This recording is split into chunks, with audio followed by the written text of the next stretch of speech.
Today, on That One Time, I'm joined for the second time around by Scott D. Clary. Scott is an entrepreneur and the host of the Success Stories podcast, which boasts over 20 million downloads across over 650 episodes and has featured interviews with the world's best business leaders. This episode is a little different, as instead of being an interview, we're pulling back the curtain of the business of podcasting.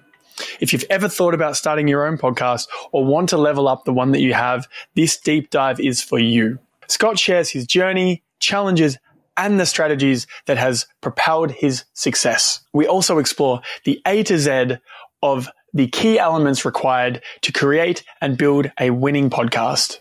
So whether you're a seasoned podcaster or just starting out, there is something in here for everybody. So I really think you'll enjoy the Insider's Guide to Podcasting Success with Scott D. Clary.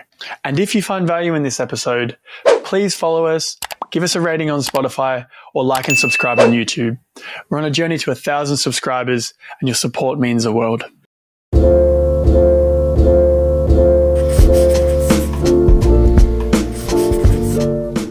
Today we're doing something different. I'm here with Scott D. Clary, who's a friend of mine and the host of Success Story podcast, which to date has done over 650 episodes, 20 million downloads, and interviewed some of the greats in business such as Seth Godin, Grant Cardone, and the founder of Netflix, Mark Randolph, and many more. Scott, welcome back. Thanks for having me back. I'm excited to do this. Of course. It's a part two.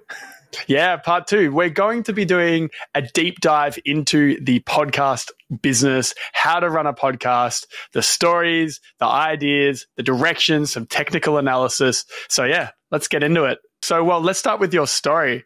Where did your podcast begin? How did it begin? What were the early days like versus what's going on now? So the podcast started when I was building a company that was eventually acquired, and the thesis behind the thesis behind creating a brand, which came before starting a podcast. And I actually first started posting content and building a brand, in air quotes, on LinkedIn. But it was about future-proofing myself. So I know that the company that I was building at the time was going to be acquired, but it wasn't going to be like F you never work again money. It was not that kind of exit, not that kind of company. Listen, it was a season of my life and I'm very grateful for it. But I knew that I had to start again at some point, and I didn't want to have to start from scratch. And I was also a marketer. So you mentioned just before we pressed record that you have a bias towards content, and the Gary Vaynerchuks of the world and the Seth Godins of the world and like the Grant Cardones and all the other people and the Hermosis and all the people that make tons of content. And at the time, Seth was around, Gary was around, Grant was ish around, but he wasn't really considered like a marketing thought leader. He was more of like, he markets, but he was more of a real estate guy. And Hermosi was not really around. So I was a student of Gary Vaynerchuk, and I saw that he built the audience basically just through reps over a period of time. And then he used that audience to launch brands. So then he would launch, he had VaynerMedia, which is kind of what the first business he built with his brother. And then he had Vayner Sports and Empathy Wines, and eventually dropped his NFT project. And he has a ton of other businesses. Some probably have never even seen the light of day. But the point is, he's used this platform to launch stuff. And I didn't know what I wanted to do in the future, but I knew that I didn't want to start from scratch. And I wanted to basically make my life easier going forward. If I wanted to launch a new company, or I wanted to launch a product, or I say I want to do like coaching or consulting or whatever. So that's that New York in the background. Oh yeah, we love it. It's a soothing sound that like makes me feel safe and at home. I miss that sound. I miss New York. But come hang out, man. I have to. New York's a very inspiring city, actually. Every time. So Miami, it's interesting because you have wealth everywhere, but you have wealth, but it feels like nobody wants to work. But you know that when you see all the yachts, that people worked like crazy to get those. But I feel like now people in Miami, they just like the lifestyle. It's so much lifestyle. When I go to New York, I feel so small and insignificant. And you look out over the city and you're just like, shit. Like there's so much I can do. There's doing so much I can with my life. Yeah. And you just feel like you just got to hustle more. And everyone is hustling. Yeah. It's a very different vibe. Anyways, yeah, I go to New York as like a mix of like a palate cleanse, but also just like to light like a fire under my ass every once in a while. Cause I like, anyways, back to the podcast. So yeah, just understood that If I want to do stuff in the future, I didn't want to start from scratch. And if I had an audience of people that knew who I was and liked me and trusted me, then I wouldn't have to spend X million dollars on marketing budget to take a product to market. That was really the thought process. So then I was like, okay, so what do I know? What can I talk about? What type of content can I create? I'm not like a big fan of short form video at the time because I didn't really understand video that well. And I didn't think TikTok was a great medium for like somebody who came from an entrepreneur background to really kill it at. I saw people killing it on TikTok and other short form platforms. Actually, I can't even remember if short form was a thing on Instagram when I started. I don't think so. About 6 years ago. I can't remember when. That was unlikely. Reels. Yeah. It was just TikTok. It was just coming TikTok. Up. And it was like dancing videos. So I'm like, okay, this isn't the vibe for me. So what type of content would I enjoy to create? Can I figure out how to create? And can I build a system so I can do it and play the long game? Because I've spoken this a lot, but if you do something for an unreasonable amount of time, you're going to have almost an impossible chance of failing at it. If you're a smart person, you iterate through some of the things that don't work and you learn and you improve. So I was like, I had that mindset going into the podcast as well as I would with any business. So I'm like, okay, what's the thing I can do for a long period of time? And I started with LinkedIn because that seemed to be my demographic. I was running sales and marketing at a startup and I understood sales and marketing. I spoke about these types of topics and conversations and hiring and ICP and buyer persona and avatar and sequencing and outbound and inbound. I don't know what any of those words are. You've just said it doesn't matter. The point is it's about driving revenue for companies. And I was leading sales and marketing. I did that my whole career. So this is what I started speaking about on LinkedIn. Obviously resonates with a super nerdy LinkedIn audience. And I am a nerd, so I can call people that. So started there. And I also realized that that's great, but it's not a scalable strategy. So if I write a long post for LinkedIn, it could hit on LinkedIn, but it's not going to translate into YouTube. It's not going to translate into Instagram without some sort of interpretation or some sort of massaging that. So then I looked at podcasts and I looked at, okay, not only is this type of content going to be video content, which is a little bit more engaging, it can be replicated across platforms. It's less lift, in my opinion, to take video and turn it into written content than it is to take written content and to format it into video. Because if I'm already recording the video content, then I can just chop it up and distribute it. Also, a side effect of doing video content and podcasts, it's sort of like check two other boxes. One, nobody gave a shit about me at the time and nobody knew who I was. So I wanted to interview people. Except for your mum, of course. Like my mum always cared. My mum did always care. Yes. She's always been a fan of my content. Sometimes I think she thinks she still doesn't 100% get what I do when she sees my face popping up on YouTube all the time. But yes, she's always been a very big fan and supporter. But my dad's actually really funny because he's like a big car YouTube guy, watches all like the car channels, and then he laughs because he's like, I always watch my car guys, and then like your face pops up on my fucking YouTube.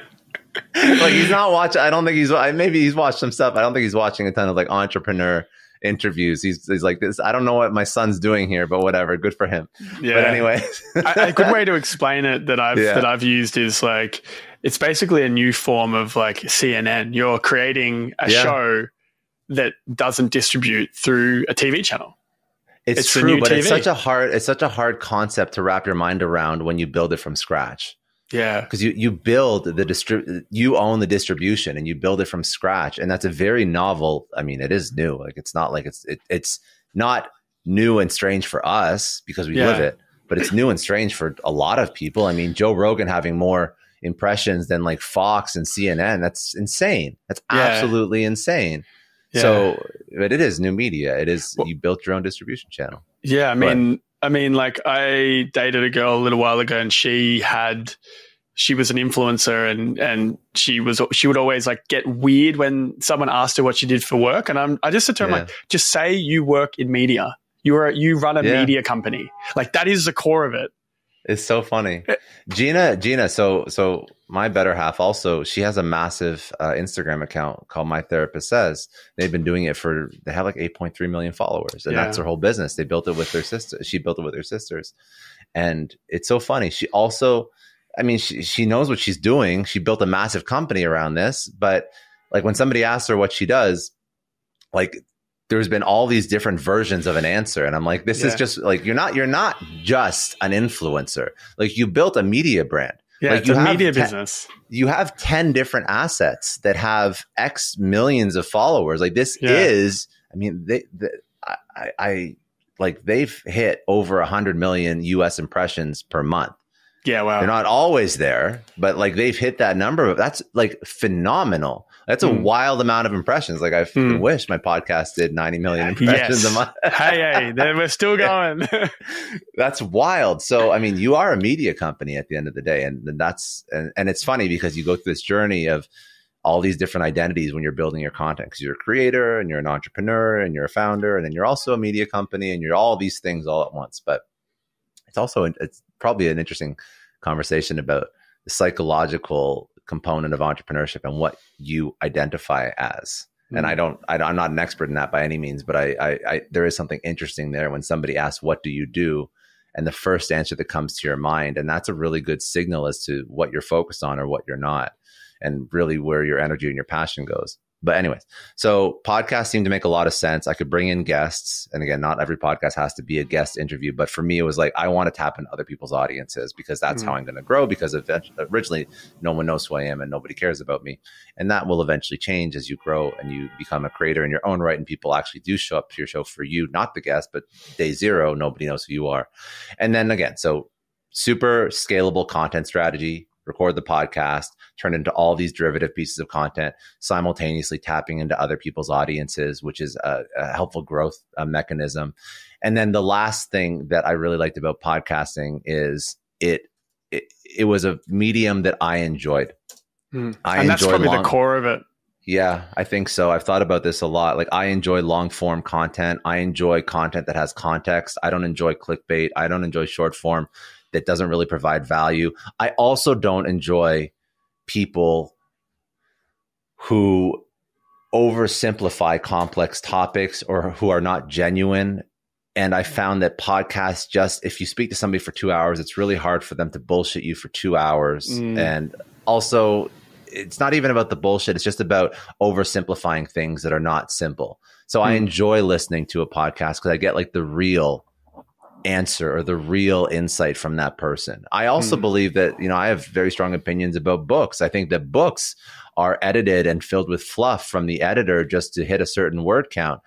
I like listening to authors that come on podcasts around the time when they released a book, because the author is going to talk about the points that they actually care about. Yes, there's a whole bunch of benefits of reading, but there's a lot of fluff in there to hit some page count or word count that I don't think was probably the first, most important, most top of mind, most, thing that this author is so intimately passionate about.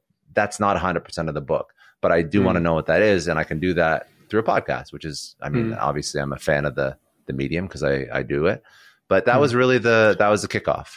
And it's sort of just been doing it since then. It was, there were two ideas. I think the author idea, probably the really good authors get their book cut down by like 90%, and then the bad authors need to get fluffed up. So it's probably goes in those two ways. And the other thought I had was, and the thing I love about podcasting, like this podcast has that one time has a small audience right now, but it is, we're 70 episodes in, and that's nothing in this like world. Dude, and shut up. That's substantial. What are you talking about? That I've told you this stat. It's like if you do more than 9 episodes, you're already in like the top 1% of podcasts. Let me rephrase that. It's nothing in the world of successful podcasts, because you hear the stories of pretty much every successful podcast that I've heard of, like how to do a podcast episode on, they all say, yeah, we were doing shit for like 3 years and nobody was listening. It's true. And then one day it just went bang. Yes. But also there's some other crazy stats, like the top 10 podcasts account for 35% of the ad revenue in the entire market. So yes, there is going to be a slow grind for a podcast. There's going to be a middle-class creator economy with podcasts that aren't making $100 million Spotify deals. But if you stick with it long enough and you are good at it and you find a niche that you serve, I mean, like in any industry, there could be outsized returns once you get to the top of your field. And then also, I do believe that, again, you're building a form of leverage, right? You're building one of the 4 types of leverage, which then you can use to launch other products or services. And look, the thing I was going to say, Diary of a CEO, he spoke about the impact that podcasts have on people. There was a podcast he put out in 2021 that I recently listened to that he was talking about, how much money he's made and why he keeps doing it. And he mentioned that he's like, we would do these Facebook posts and they'd get millions of views, but then we would do podcast episodes and have thousands of views, and I would get stopped on the street 95% of the time because of this podcast. No one remembers the short form, but these long form episodes and these long form pieces of content with talking to the right person at the right time locks into their brain in a very, very deep way. Just as another example, again, in context, small podcast, small listener base, growing up and to the right, but small. I get a call from a friend of mine and she goes, the last podcast you did was unbelievable. Like, I've told all my friends, I've told my family. I love it so much. Just that alone is just one of those is amazing to like hear and motivate, extremely motivating. You don't get that from like some random TikTok you're going to do. No, because the trust that's built with the podcast is like any other social. I mean, I was actually just reading, I was in a Facebook group for Riverside, what we're actually recording on right now. And one of the questions, because I like to read just for content ideas, I like to read like what problems people are having, because it's actually a great way to create content, because you know that's like a topic that's going to hit. And one of the people in the group was saying, like, I had 2 reels on Instagram that got over 1 million views, and I had it and nothing happened to the downloads on the podcast. Yeah. So, and also that's a pretty normal situation. If you look at not just podcasts, but long form video or long form versus short form. If you look at a big YouTuber, and long form could be 10 minutes, it could be 60 minutes, it could be like Lex Friedman's 8-hour. Long form's anything like over 30 seconds. I listened to that whole episode too. Did you actually? I didn't. Yeah. That's wild. That's too much. That's a long ass episode. Yeah. But if you look at YouTubers and the biggest YouTubers, and you want to gauge how effective at building trust, and trust leads to actual revenue and trust leads to evangelism. But if you want to look at the biggest YouTubers, their audience follows them. So the biggest YouTubers have massive audiences on Instagram and Twitter and Facebook and TikTok and everywhere else. You go to a big TikToker, it's like crickets everywhere else. That's it.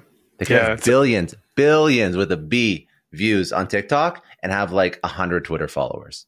It's actually insane. I actually don't understand how disloyal TikTok audiences are. But I know that like in past lives, I've run campaigns and I've run marketing campaigns and I've run ads and I've done TikTok influencers, and it's just the worst. Like it just has not worked out. So I don't know.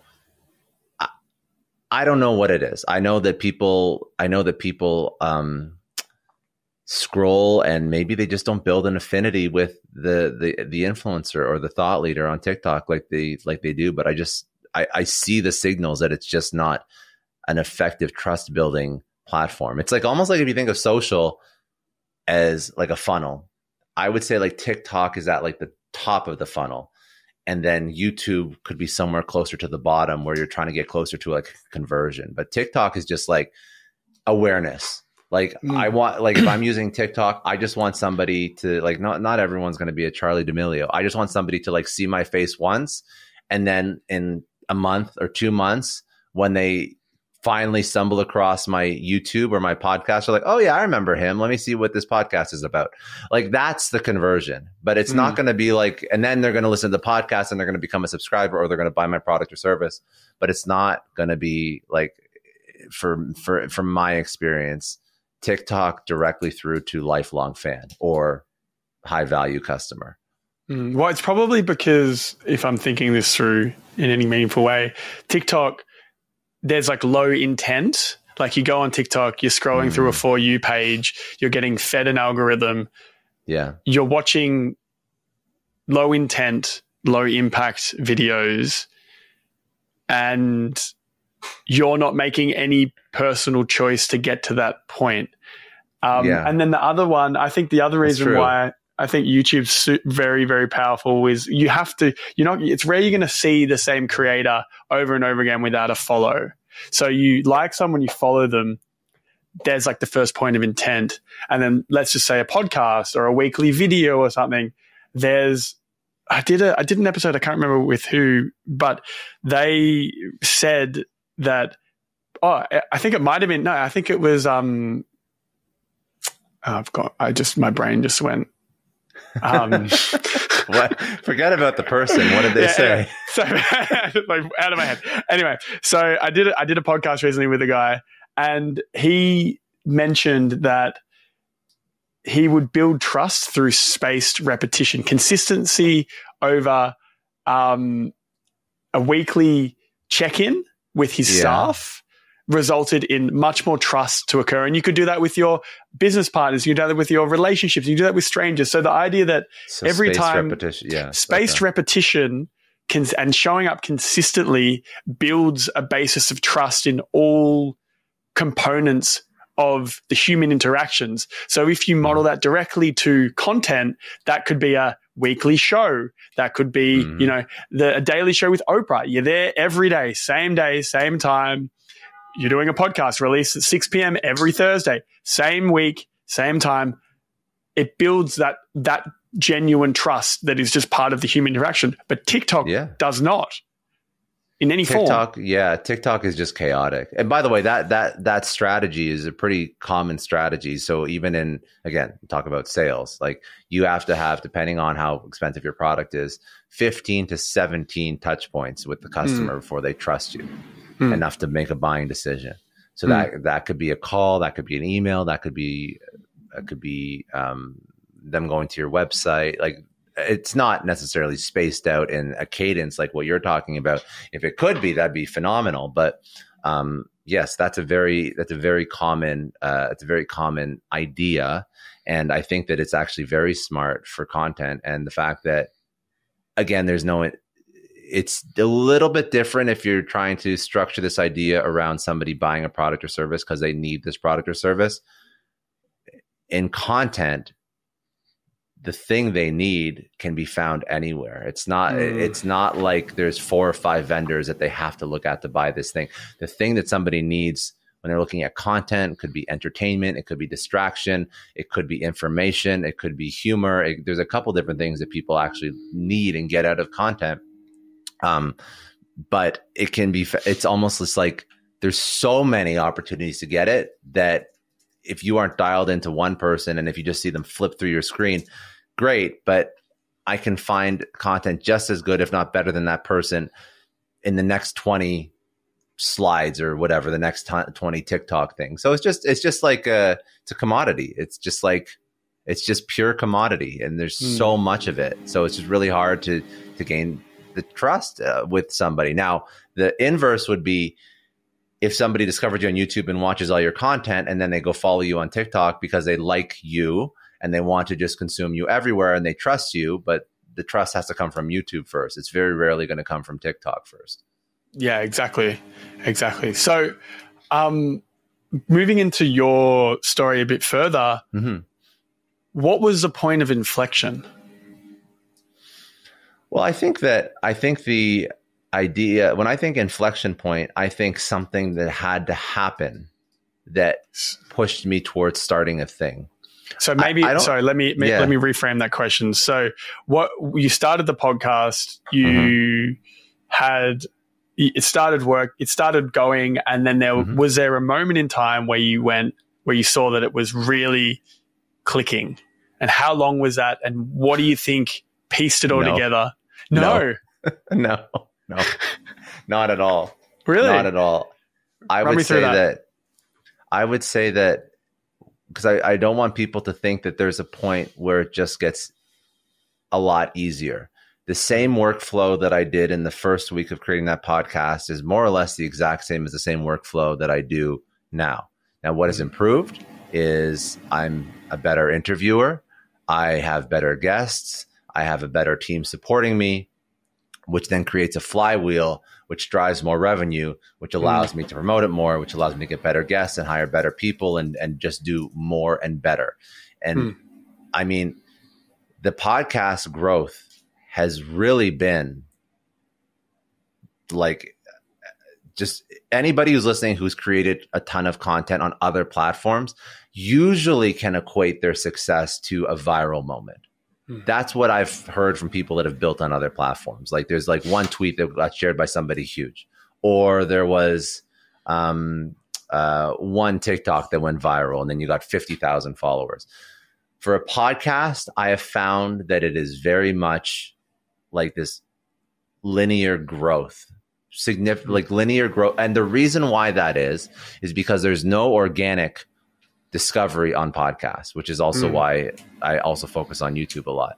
But for the majority of this career, it's been just linear growth. It's so interesting because it's very tough to build a podcast. It's probably one of the hardest things that I've done, but it's also afforded me the most opportunity, and now is one of the funnest things that I get to do. So I don't mind it, considering the fact that I talk to people who I find fascinating for a living, but there was no one guest or there was no one strategy that was like, oh, it's going linear, and then all of a sudden it like shoots up into the right, like some massive bell curve hockey stick growth. I would say that the hockey stick growth starts when you start. It's almost like this. It's life is so cruel. Life is so cruel because your hockey stick growth starts for podcasts, audio for sure, when you start to chart. And when you start to chart, that's when people discover you, and that's when you get truly exponential growth. What do you mean? When you chart on Apple. Oh, chart. If it's a charge. Chart. Okay. Chart. Yeah, chart. Yeah. Got it. No, charging does not lead to exponential growth. If anything, it has the inverse effect. So how do you chart? You have to hit X amount of downloads a month, and that's how you chart. And when you hit that amount of volume, then that's when you chart. Then that's when people actually start to discover you outside of the effort and energy that you're putting in. So my subscribers and my growth almost exclusively have been attributed to me. I mean, the gamut of marketing activities. So turning the podcast into a whole bunch of shorts, turning the podcast into a newsletter, into a blog, SEOing the blog on my website, running paid ads for it, doing collaboration with other podcasts, cross-pollinating my audience across all my different. So newsletter tells people to go to the podcast tells people to go to newsletter, social tells people to go to newsletter and podcast. So it's like the every single marketing activity you could do for a business, you do for your podcast. And that's what helps it grow. But it's not like there's one particular marketing activity that had outsized returns compared to all the others. So, but it's a very loyal audience. So the audience does stick with you, and the audience does follow you around, and that's a benefit of it. But yeah, so it's tough because I don't want that to be, to turn somebody off from starting it. But what I do want them to do is understand that if you're going to do this, do it for the long game and build a system or a process that allows you, again, to do it for an unreasonable amount of time, 5 to 10 years, because it's fine. It's supposed to be fun. It's supposed to be enjoyable. But if you can stick around for 5 to 10 years and then you adopt some marketing strategies to help it grow, and if you reinvest the revenue that comes from it right back into the marketing and the advertising of the show, you'll be successful. It's not a matter of if, it's a matter of when. But I do think that expectations have to be met because we live in, again, an era of instant gratification and virality and overnight everything. And usually when success comes quick, it can also go quick. So I think that's what I found, at least. I mean, people can definitely use virality to kick off careers, don't get me wrong. But I don't mind having a loyal audience that sticks with me and continues to grow with me. And the podcast is only moving in the right direction. And I have set myself up so that it is not so much of a burden on me time-wise or financially, that if it does, well, now it's obviously successful, but if it did take another 10 years, I would have to quit because I couldn't pay my rent or I couldn't pay my mortgage or I don't have any time with my family. In my mind, that's the podcast. That is, there's no point in speed running a podcast. I don't think it's valuable. I don't think it's a way to win. Now there's ways, again, there's strategies to help it grow, but still I think that you do have to have some patience when you're building this out. Yeah, definitely. And I'm noticing that there's my editor and I are partners in this, and he makes a joke that he's like, I'm in this for 3 years with nothing. I know that we're not getting anywhere for at least 3 years. But it's all compounding. It's all compounding. And also there's other ways. So the way that I did it, I did not start a podcast for a business. I started a podcast because I enjoy chatting with people, and I started a podcast for starting a podcast. But if you have a business, there's ways to leverage a podcast that can better serve your business. So if you have a product or a service you sell, then it can monetize much quicker, right? We're talking about podcasting just for the sake of ad revenue, which is different than having a business on the back end of it from day one. Well, some very interesting conversations are beginning to develop. Like I have one example of a sponsor that I had that started off as a sponsor, and that relationship is slowly developing, and we're looking at potentially coming on as like equity partners for that brand, with a part of the sweat being incorporating media, which is wild. So you get buying into businesses. Buying into businesses through the media channel is a really, really interesting long-term growth strategy for just life.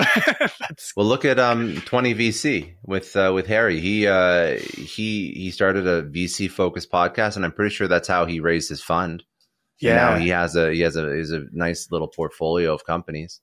Acquired. Also, I don't know if they use their podcast to raise it. I'm pretty sure. I don't know. I don't want to speak at a line. I don't think they use their podcast to raise a fund, but I know that one of the co-hosts for sure. I think both of them actually have their own funds.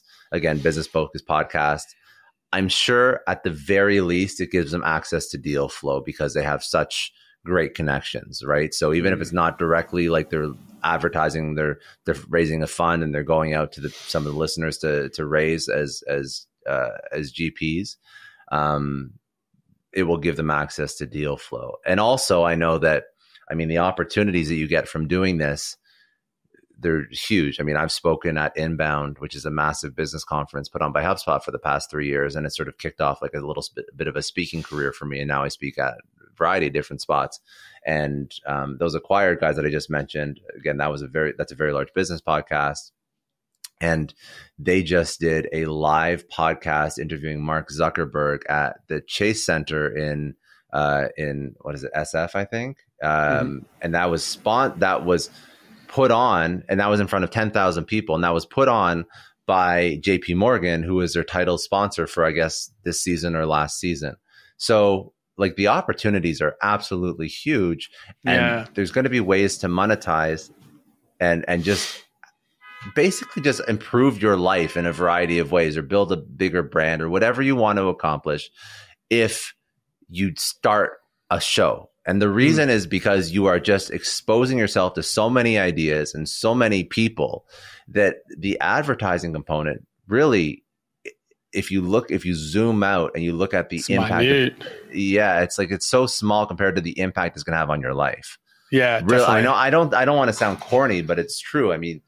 The stepping onto some of the stages that you'll get to step onto and the people that you'll meet, it's truly life changing. There's not many other ways to do that, to have that many opportunities. It would be very expensive to do that without this particular this particular medium.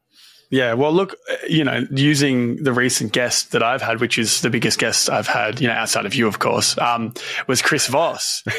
Chris is very well known. Chris is a very cool he's guy. Massive, right? And that came off the back of, realistically, here's like the list of reasons why he came onto the podcast. And I've read his book. I've done some of his masterclass. I've listened to a ton of his podcasts. Like he's been on He's been on Diary of a CEO. He's been on Andrew Huberman. He's been on Lex Friedman. He's been on, I think, Chris Williamson. Like, he's been on he's been on a lot of spots. And they've all got millions of views on YouTube. He's got a book that sold 2.5 million copies. He speaks for probably $20,000 to $50,000 for an hour.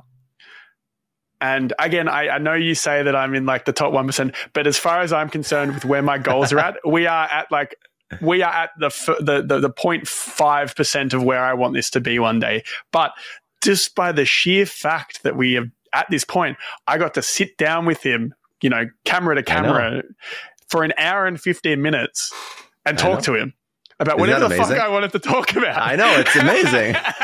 And then I get to potentially make money off that. That concept alone is ridiculous. And the thing I said before, it was Chris. That was where the podcast, that was where that idea of like spaced repetition came from, because it came from him talking to about like hostages, like when he's doing hostage negotiation with the criminals. He would do spaced repetition, the same time, building trust. And we spoke about this idea that is that relevant for the rest of your life? And he said 100%. You can apply that to every other element. And that as an idea is going to fundamentally shift how I navigate dating, how I navigate my staff, how I navigate my friendships. Just the idea of checking in, from someone who does this at a high level, to me, and not to anybody else, to me, etches into your brain in a very strange way. And I just want to talk about the story specifically. He came onto the podcast because of a few things. It was, we had a nice branded website. Mm-hmm. We had a reasonably branded pitch deck. We had what is a reasonably branded? Like, it just looks nice. It's just like, I want to see what a reasonably branded pitch deck looks like after. Nice. It's neat. You've got the pitch deck. Do I have it? Oh shit, my bad. That's right. Well, clearly, maybe the pitch deck doesn't matter. No one reads the pitch deck. But yeah, we have the pitch deck, links with the website, the reasons why the podcasts are clear, like why the podcast exists are clear, like the pillars are there. The pillars are health, wealth, and wisdom. It's like, it's easy enough to digest. The trust is built from that element, and we've done 70 episodes. So it's like not a flash in the pan. He doesn't know who the hell I am before I reached out to him, but we've done 70 episodes. One of those episodes hit and went kind of viral, which means we've had some success. And which one went viral? That was the one with one of the, that one has like 120,000 views on YouTube, and it was interviewing the lead singer of an old metal band from New York, and he turns out he has a crazy story and a crazy viral, like a crazy like diehard fan base. Are you serious? That's badass. A band called Biohazard. So cool. And the episode is hilarious. I'll send you it later. But the episode itself is and this is a funny point. When I did that episode, right, it was really hard to get him on because he lives in Tulum. He's in his probably late 50s now. We randomly met because I was in Tulum for 2 months. We kept crossing paths. He takes a call on his laptop without a mic, sitting on his like rooftop overlooking the jungle in Tulum. He's vaping. He's topless, full of tattoos. That's so funny. He doesn't even give a shit. I love that. Doesn't give a shit. And I thought to myself, this episode is going to be like really rough. And then it's the one that popped. So you don't know when it's going to go. Yeah. That's another thing. It's so true. It's so true. And then so you're to your point or to what I mentioned before, but you still have to work at it because not all 120,000 of those people are going to listen to the next one. No, of course not. But it's just a moment in time that shows a person that I don't know that, okay, this guy's worth at least considering. And then I had a good cold email. I found his email on LinkedIn, emailed him. They said yes. He came on. So it was you didn't talk to him in Tulum? No, sorry, no. This is Chris Voss. I didn't talk to him. Oh, shit, okay. It's going back to the Chris Voss thing. Yeah. I knew the one that went viral, but getting back to Chris Voss, like there's a little bit of success, and then it's a well-structured cold email that clearly shows value, and that this has been done a number of times, and it's not a complete waste of time. And considering what they would want out of it, which was content. They, I said, you can license the long form, you can have the clips. I don't care. Like if that's what you want, you can have it. All I want is to speak to you. And he came on, and you just got to move fast. Like he's like, when do you want to do it? Here's my link. Book it in. Done. No fucking around. And that in my head, probably 5 years ago, version of me reading Never Split the Difference would never, ever, ever have thought that I would be speaking to him. And that's a podcast. I mean, I've had a lot of moments like that. If you just keep going, you'll just have repeat moments like that. I actually started wanting to become an entrepreneur because I was listening to Seth Godin's Akimbo podcast in a car ride back from, I can't remember where, it was somewhere in the US. I was like driving back to Toronto, and it was like I didn't do a lot of road trips, but this was a road trip, and I was like tired of music. So I was like, okay, let me just find some business podcasts and like listen to them. And I remember him telling a story about, oh my God, I'm blanking on the story now. What's the story? Oh shit. I always tell this story too, and I'm going to blank on it. 1 second. I got to look up this story. 1 second. I'm going to find this story because I forget the guy's name and it's going to bug me. Who's the guy? Icarus. Oh my God. That's who I was talking about. Okay. So he was telling a story about Icarus, and the story about Icarus basically goes, very, very short version, is a guy flew too close to the sun and got burnt. But like Seth Godin was kind of like tongue in cheeking it, saying like, hey, if you're going to be an entrepreneur, and these are not Seth Godin's words because he's a poet and I'm going to bastardize and butcher everything he says. But basically Cole's notes was, he said, listen, if you're an entrepreneur trying to build something, don't worry, fly close to the sun. You're not going to get burned. And I'm like, oh, it's so powerful. Goosebumps. I have to become an entrepreneur now. Seth Godin gave me the permission through his podcast to become an entrepreneur. And I know that if I'm going to try and do this, I'm going to be okay. It's very scary when you leave 9 to 5s and try and build something yourself, right? It's a very unnerving feeling. I don't know that feeling. I've never had a job. Yeah, I have had jobs. I mean, good jobs, but I mean, it's like there's no more safety net. And when you start, right, you don't think of. I think that also, I think you're a little bit younger than me, and I think that 32. You're not that much younger than me. Then no, I'm 34. No. Yeah, 32. You're not that much younger. I just look like a child. It's the conch shells around your neck and like the surfer vibe or whatever you have. Like I haven't worn. I remember. It was like, what was it, like grade 8 when you'd wear like the Abercrombie polo with like the white shell necklace around it. And it was like the ultimate, and like the pop collar, and it was like the ultimate like douchebag get up. I love pretty much. Anyway, so that was sort of that was like my introduction to entrepreneurship. And then when I started the podcast, obviously I reached out to him, and he said no the first time. And then since then, like fast forward 6 years, he's come on once. He's coming on again in I think a couple weeks. So nice. Like you have these like meet your hero moments quite often when you do this, because you just start meeting cooler and cooler and cooler people. So it's a lot of fun. Most definitely. And then it'll get, it'll be a mind fuck for you when you interview somebody who's listened to your podcast, and then they're a little bit nervous because they're meeting you for the first time. That also messes with you. Or when you get recognized in public from the show, that also messes with you. That's so funny. I'm ready. It's fun. I'm ready. I've been training for this moment my whole life. Practicing your autographs. I actually found that there was I started randomly getting fed ads to have like a custom autograph template thing mailed to you. So you give them your name, and some like calligrapher creates an autograph for you, and then you just get like books worth of like practice. That's smart, actually. Yeah, it's a business. So I always used to practice my autograph because I wanted to play in the NHL, and obviously you have to have like a good autograph. So I would, like when I was playing hockey, I'd like find a way to include my number in the autograph, and obviously now I just have this like shitty little signature. But at one point, I cared about it. Time to bring back the autograph practice for when this podcast grows to the next level. Exactly. Have you ever seen there's like a viral clip of like Mike Cena.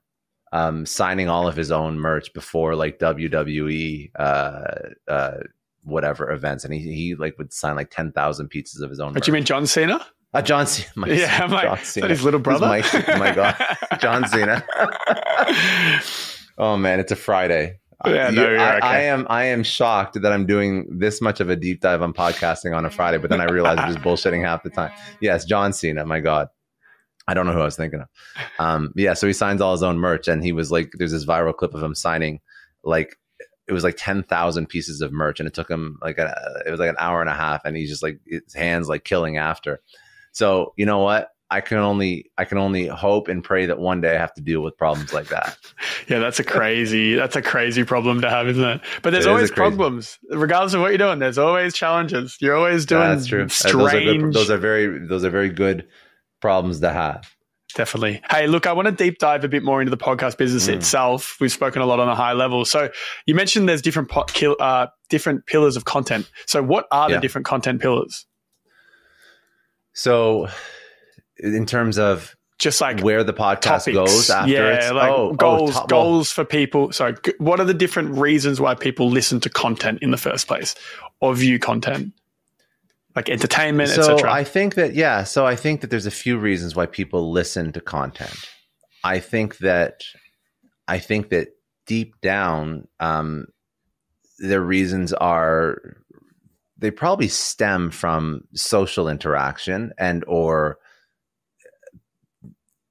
it's probably social interaction, financial betterment, something along those lines. Because if I think about why do people listen to content?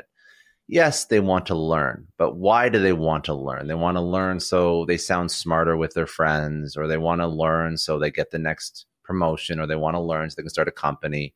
Like there is some motive and incentive there to learn. If you think about humor content, well, why do people watch humor content? They want to be entertained. They want to seem funny to their friends when they share a meme. And there's also just information where people want to sort of seem in the know. So there's always, if you're going to create content, you have to think about how is this accomplishing some sort of objective or motivation for the person who's listening to it. It doesn't really matter. There's no ranking of which motivations are better or worse. Makes no difference, but know that it has to tap into the motivation of a person. Like, what does that person want to accomplish? And it's okay if that person wants to upskill and be smarter, and maybe, they want to get that promotion. They want to have more to talk about when they're at a social event. Whatever it is, that's fine, but you have to know what that is and you have to serve that to them. And yeah, I think that's why there's only so many types of content that really resonate. I mean, it's news, it's entertainment, it's education. That's pretty much it. Like if your content doesn't do one of those three things, it's not gonna really hit home with anybody. So that's how I think about content. Obviously, I chose education, information. That's the type of content I enjoy doing too. Like it has to be something that you actually enjoy speaking about. I've thought about this a lot. I look at humor podcasts and stuff that grow so quickly, and it's frustrating because it seems like guys just like bullshitting and whatnot. But is it something that you want to do? Is it something that you want to create? And it's not easy to create that kind of content either. The energy and the charisma and the personality you have to bring to that's a very different skill set than being able to interview somebody and pull out wisdom and insight. So it's just as difficult. It's just a different kind of content, and you have to decide as a creator, what do you want to create? And for me, this was the type of content I wanted to create. And I think that ties back to, can I stay in this game long enough? If I was doing content that I felt was not fun for me to create, or not exciting, or was not aligned with who I am as a person, I don't think I could stick with it long enough. Yeah, exactly. I really don't. Yeah, you have to love it, and you have to love doing it without being paid, because you won't be paid for a long time if you want to make this a career. But eventually, as you said, I'll let you know when it happens, but eventually you do get paid. Well, you said you had a sponsor, no? We've had two. Yeah, we got two. We've got a current live sponsor. What? So you got paid for your content. I guess I got paid for my content. Does that make you a professional the moment you get paid for your content? It does make you a professional the moment you get paid, yeah. Let's fucking go. Well, listen, dude, I'm taking a sports analogy. I think the second you get paid for something, you become a professional. Okay. Well, I'll take it. So on that note, when should you start a podcast? Yesterday. it for everybody? Like, why should you start a podcast as a person? And then when should you start a podcast if you think the why is there? I think that we spoke about sort of the types of content that hit home with people. I think that as a creator, you have to decide what type of content you enjoy creating. I chose podcasts because I like talking to cool people. And I also knew that it fit into, like, my marketing mind knew that it would fit into my content distribution strategy, and I would achieve success quicker because I knew that I could leverage that pillar content and distribute it everywhere. Mm-hmm. However, I was comfortable with audio and video and interviewing people and doing the research and turning the long form video and then doing the post-production and then editing it and then turning it into a newsletter. I was comfortable with all those things. So you did all of that yourself? I did everything myself. You still do No, not anymore. No, I have a team. I have 5 people. I have a CMO and he has 4 people do post-production. What was the lift? What was the lift on all of the like filming, editing, uploading to all the channels? Yeah. I'd say about 8 hours per episode to do on my own. It's not a crazy amount, no. No, I was pretty good. I mean, so just to give context, me being entrepreneurial and working in like startup environments has been a huge advantage to the podcast. Like it's not even a question. Like I have done almost every business function myself at some point, including up to not coding app, but coding websites. Mm-hmm. So yes, I'm not a developer, but I can audit code. I can see if something doesn't work or doesn't make sense, or if there's hygiene issues with it. I would code my own websites, which is really just HTML and CSS, but still that's more than some people. I would do my own P&Ls. It's not very difficult now with Cursor and Claude and but keep in mind that like I didn't have any of that when I was still building, right? I was using like WordPress. The point I'm making is yes, the excuses are even lower now because there's so many ways to do this very quickly. Yeah, 100%. But like in startup land, I've done the technical side, financial side, owning a P&L. I've hired people. I've put out job postings. I've set up all the tools, all the software, like SaaS tools that a team would have to use for basically any business unit. I've set up the marketing campaigns.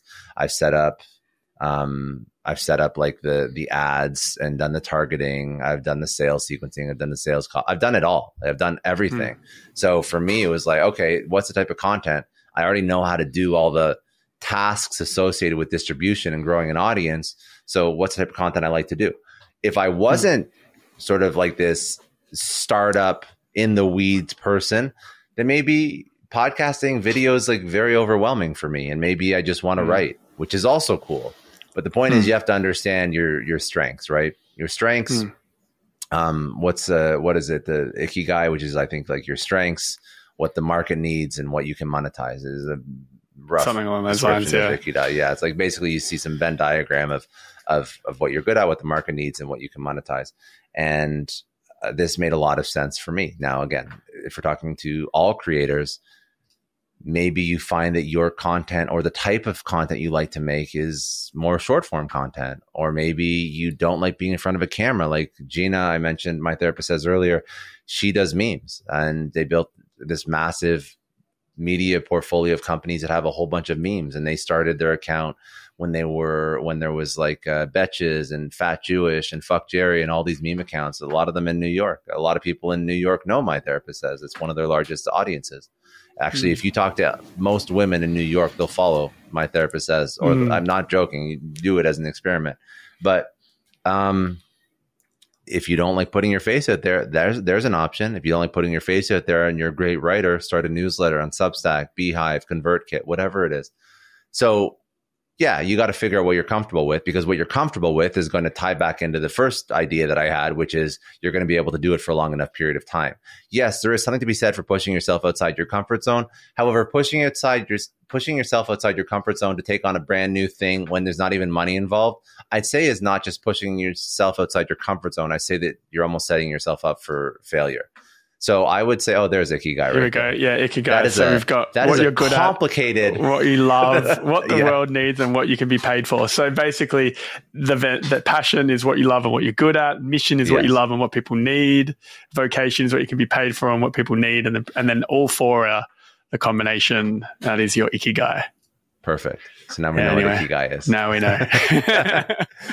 But yeah, I would say that's my best advice, because you can make a living doing anything as a creator. But again, how do you make a living? You have to stay in the game long enough, which means you have to do the thing that's already going to be tough work with as little friction as possible.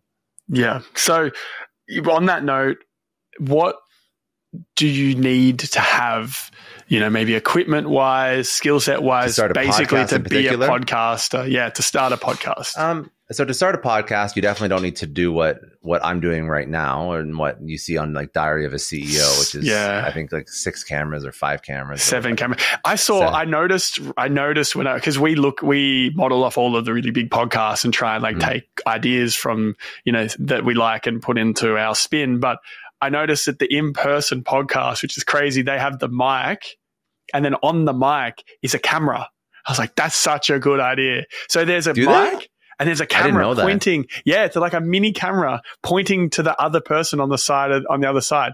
So there must be some form of like housing that allows a mic and a camera to exist. What's the shot?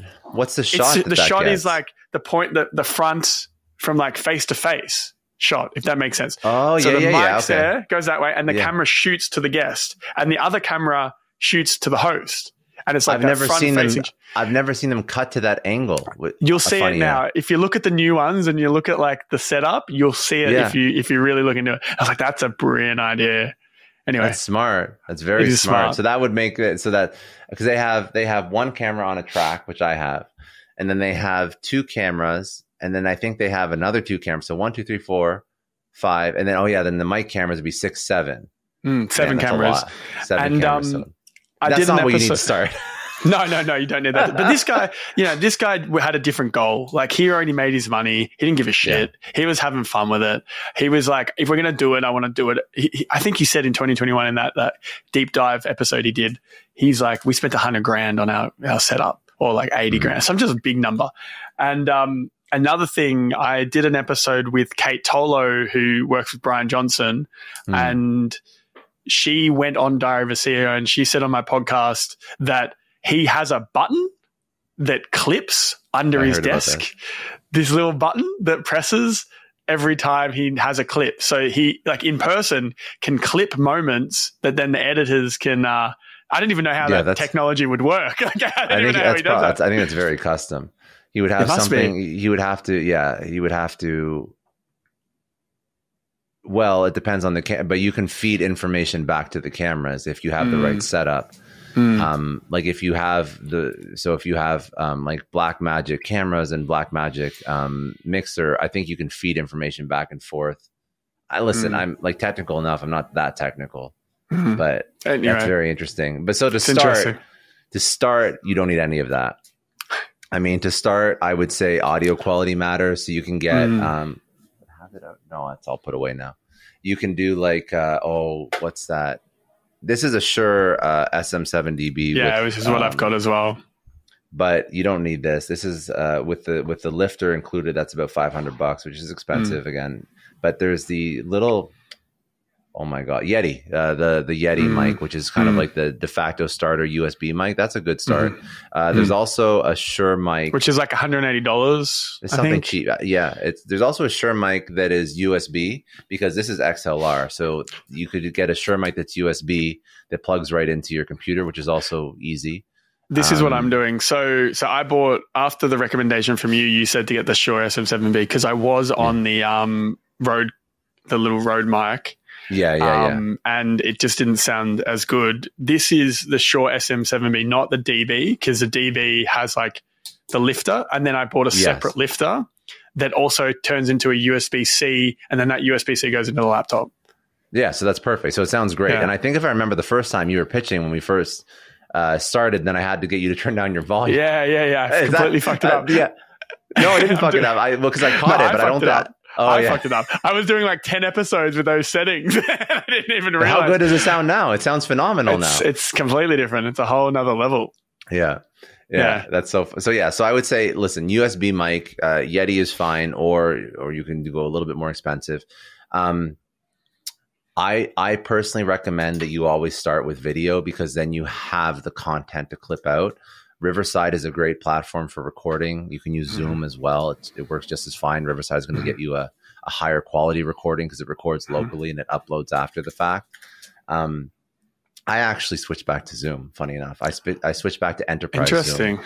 What makes you say that? Why is because I used to. So the company that I was working on that was eventually acquired it was a video tech. It was a streaming company. That was a piece of what we did. And I know for a fact that video is very complex technology. It's very difficult to get right. And Riverside is a web app and Zoom is a desktop app. And the difference between a web app and a desktop app is maybe about like almost insignificant latency, but significant enough that it ruins the natural flow in some cases of a conversation, unless your internet is exceptional. So how do you do Zoom for a podcast now? Run me through the recording process of that. I mean, it's enterprise Zoom, so we get 1080p recording on their end. And I find that there's a better chance of the conversation not having any latency or lag, which in my opinion creates a better vibe and a psychologically comfortable spot for the guest to open up, because they feel like we're having as close to an in-person conversation as we possibly can virtual. Riverside is great. I used it for a while. However, there's going to be times where you have latency in between when I speak and you hear me. And that latency just keeps reminding people that they're on a call, and it's very hard to get them to be comfortable enough because they keep thinking about call. And it's almost like you can't have a live conversation. Now it's actually much better than it used to be. But Zoom is Zoom. You set up a link, it records in high definition. Now I'm paying for enterprise Zoom, so I get 1080 on the guest side.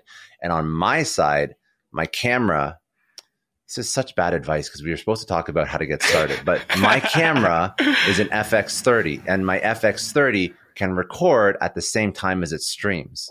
Yeah. So that means that I get a 4K recording of me. I get a 1080 of the guest, and the guest can also see me as we're streaming. It works. It works for me. Also, keep in mind that I'm trying to retire the virtual as much as possible, which is why I set up a studio behind me. So this is sort of, it's working for now. The only thing I'm missing by using Zoom would be potential 4K on the guest side. But I found that potential 4K on the guest side is not worth ruining the conversation, which has happened in the past.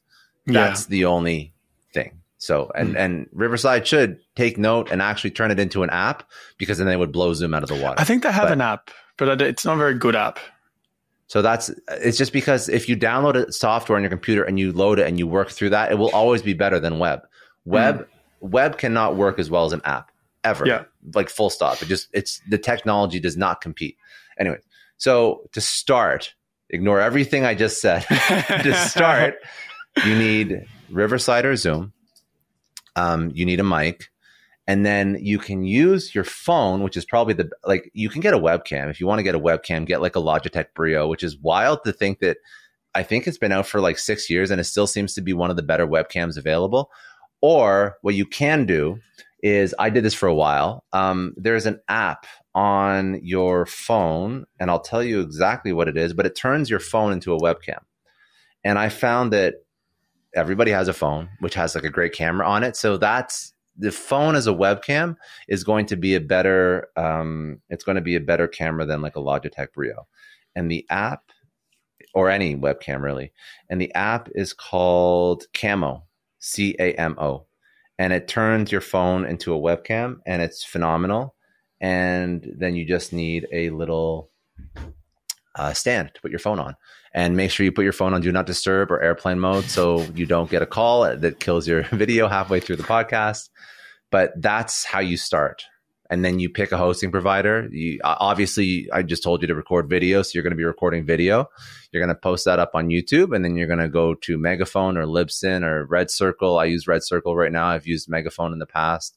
They're all great. They all have different functions and purposes. Choose the one that works for you, and then upload your podcast, and then start to market it, and then build out a routine and a cadence, and show up every single week, and don't stop, and don't get discouraged when your first couple episodes don't get downloads. But that's how you start. It's really not expensive or complicated. And I would say, if you do make money, roll it back into the podcast. Find a way to make it so that any advertiser dollars that come in, you roll it right back into the podcast, and then remove yourself from the process as soon as possible by using Upwork or Fiverr to take care of the day-to-day task. I mean, even so, my CMO that I have right now, his name's Ali. I think it was Upwork. I originally started working with him as a video editor, and he built out an entire, this is obviously a unique case, but he built out an entire marketing agency, and we worked together the entire time, and now he manages the team, takes care of my show. But I mean, at the beginning, it was just building a relationship with somebody who checked off one box, and then I knew that he had aspirations to build out a lot more. So he wasn't the editor just doing the work. He was very entrepreneurial, which I love, which is why we still work together. We're very much kindred spirits. And he built out a whole agency around podcast editing. And now he has a whole bunch of people that work for him, and he manages the team as opposed to doing the work himself. But he's been great. So, I mean, find great people is also the other solution to any business problem, but you need a little bit of money to do that. So you have to find a way to do it to the point where you make money. Then you roll that money into removing some of those tasks off your plate. So how many, let's just say in total full-time hours do you think you're spending with this podcast? Like you said, you have 5 people working for you. What's your like weekly time commitment to a podcast now? Are you releasing weekly or bi-weekly? What's your... No, I'm doing 2 to 3 a week. Okay. So you've got a fair bit of time into it. Yeah, but that's because I have a team supporting me. So I would say the time for me invested in the podcast, I like to do, so I have a tiny bit of help with the research, but I do a lot of my own research for the shows. So I spend a couple hours doing the research, and then I show up as the talent and I record. And then everything else after that is team. So you've probably got like 4-5 hours of work plus a little bit of management, maybe a day a week. Yeah, about a day, maybe a day an episode. A day an episode. But then I also enjoy like creative things. Like I enjoy writing. So sometimes I'll take a topic that we speak about and I'll spend a couple hours writing a newsletter about it. I mean, that's hours, but it's something I enjoy, and I find that writing really like helps clarify my thoughts, and it helps my thinking process, and I find it to be a very therapeutic exercise. So I really, really enjoy it. But that's, I guess, hours that you could add or subtract from the podcast. It's not directly related to the podcast, but it's all content, personal brand stuff. So yeah. And then what's your team as well? So Ali, who I mentioned, he's CMO, he manages, and then probably like 2 days a week, do you think? Yeah, I think, maybe a little bit more than that. But yeah, I mean, I don't have the actual hours. Like I can probably pull a list of like how many hours I contribute to every single piece of it. But audio, video, copywriting. Do you have a separate copywriter? Yes. And then graphic design, and then kind of like admin assistant, executive assistant for posting across all the social platforms. Yeah, that makes sense. So right now for me, we've, again, much smaller on the output, but it's me doing the guest booking, the research. Guest booking is I forgot about that piece. So guest booking is, just to touch on that, I DM a lot of people, and then I also get a whole bunch of inbound, which I review myself. So that would be a couple hours as well. I forgot that piece. Yes, yeah. So, which is probably one of the most important parts. And I think I like the personal touch of it, of the guest booking, and then dealing with the like advertising side, which we'll get into later. For me, I do that. And then I've got Joe, who's my editor. He does the editing of the videos and the audio, uploading that to all the channels. He does the social media posting, makes the clips, and does just like the thumbnails, and we kind of work together on the thumbnails and stuff. And then I've got a VA who I've recently given a role of each week just doing the comms. So she'll take all the content off YouTube and then she'll put it onto Twitter, Substack, the website, LinkedIn. Okay, so like similar-ish workflow. I mean, there's only so many things you can really do. But the standard is probably a bit lower because, I've got a VA that's doing it through ChatGPT. She's not going to be writing, and I don't have the space to hire a writer. No, I know. But I mean, like, the jobs to be done, and what again, there's even points like now when I have to step in and help out with something, I just try. And again, this is less of a podcast discussion, more of like a hiring the right people discussion. But Ali, in my opinion, is like an A player kind of hire. He's very entrepreneurial. He is building his own business, which is fine, obviously, because he's not full time, but he spends a lot of his time dedicated to me and the show. But I enjoy that because he's always upskilling himself and he's always learning himself and he's killing it. And then when you have people like that working for you, they're going to hire other people that are also A players. So, and so then again, it's not like been all easy. It's not like we haven't made misses on who we brought into the company. But ultimately, if you hire if the person you hire, the C-suite, the direct report is an A player, they're only going to be comfortable with other A players, and then it's just going to help you build a healthy organization. So I don't micromanage at all. I actually ask Ali and the team for ideas if we want to do something, and he comes to me even without me asking for like different ideas that he wants to try, and I'm like, yeah, sure. Like it's just the people. The people make or break an organization. That's not unique to podcasting, but I think that's also why you should always be hiring, like always be looking for new great people. Just quickly though, I want to talk to you about a taboo but very important topic: sperm health. I bet you didn't think I was going there. One day I want to have kids, and like any future parent, I want to give them the best shot at a healthy life. But let's face it, we're at a war every day with our health in this modern world. Chemicals, microplastics, and artificial environments are wreaking havoc on our internal systems at every turn. And if you know me, I'm obsessed with health, and the health of my swimmers have been on my mind for a number of years. That's why we've partnered with Legacy, who are changing the game in at-home sperm testing and freezing in the US. Did you know that globally, sperm counts have dropped by 50% in the last 40 years? Let that sink in for one moment. This is not just a fertility problem as well, because low sperm quality has been linked to a high risk of testicular cancer, heart disease, diabetes, and even early death. And on top of that, your sperm quality begins to decline around age 30, and by your 40s, the risk of infertility and having a chance of a child with neurological disorder begins to go up. So testing and freezing now may be the best decision I make for my future family, and potentially you too. So Legacy makes it easy. They send a kit straight to your door. You do the business in the comfort of your own home, and in 48 hours, the results are on your phone. Plus, you can freeze your sample at 2 secure locations for peace of mind. So if you're like me and you want to be proactive with your future, as well as support the podcast, head over to givelegacy.com and use the code TOT at checkout for 10% off. That's givelegacy.com using the code TOT for 10% off. Thanks for listening. Now back to the podcast. So you mentioned 2 to 3 episodes a week. What was the reasoning behind doing that? Because we can do it. Okay. Because I enjoy Is it. more content better versus polished content? Where generally? Well, I don't think you should do. No, it's not. If you can't do good at 3 episodes a week, then don't do them. That's my feedback. The type of show that we do, with the prep that we're able to do, I don't think the interviews come across as unpolished. If they were, I wouldn't put them up. I don't think, for example, with the style of content that we do, if we I could change the style of content and I could be doing a 4-hour interview with somebody. That's a different style of content.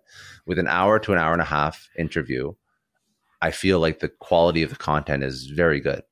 And I think that it competes with some of the best. Now, if we were doing the type of, and I also do virtual, I've decided that that's an okay piece of my show. I don't mind that. If I was doing all in person, then it would probably be scaled down a little bit because I wouldn't want to compromise the quality. If we were doing a show like Acquired, where they do a month's worth of research before they put together an episode, it's just a different style of show. So I found that, by the way, I have dialed back the quantity because the quality isn't there. So there's been many weeks where it's been one episode a week.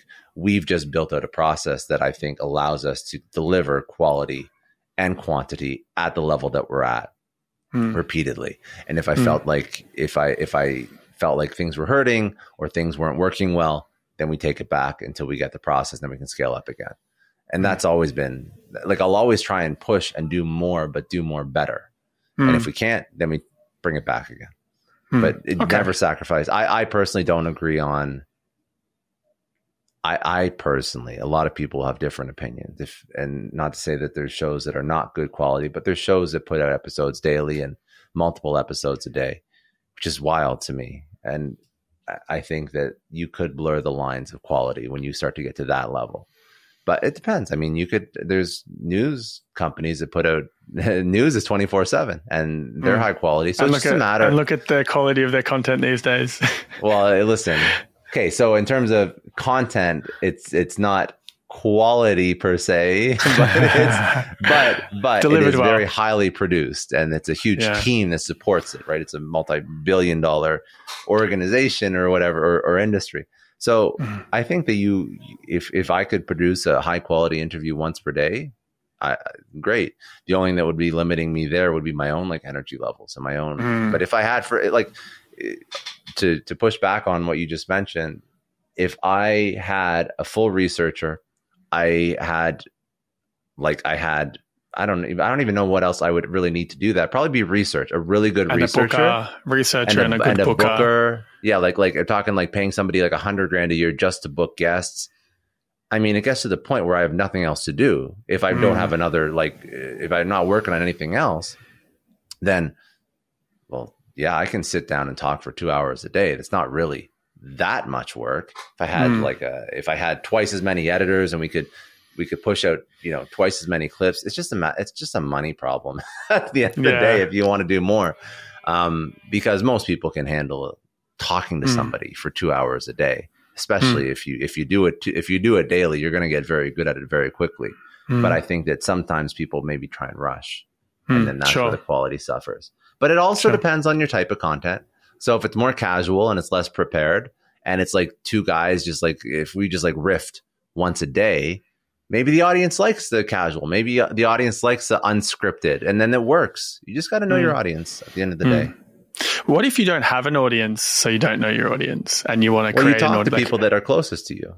You have friends. You talk to people who are closest to you, and then you also you talk to people who you're closest to. You send them your episode, and you ask them what they think of it.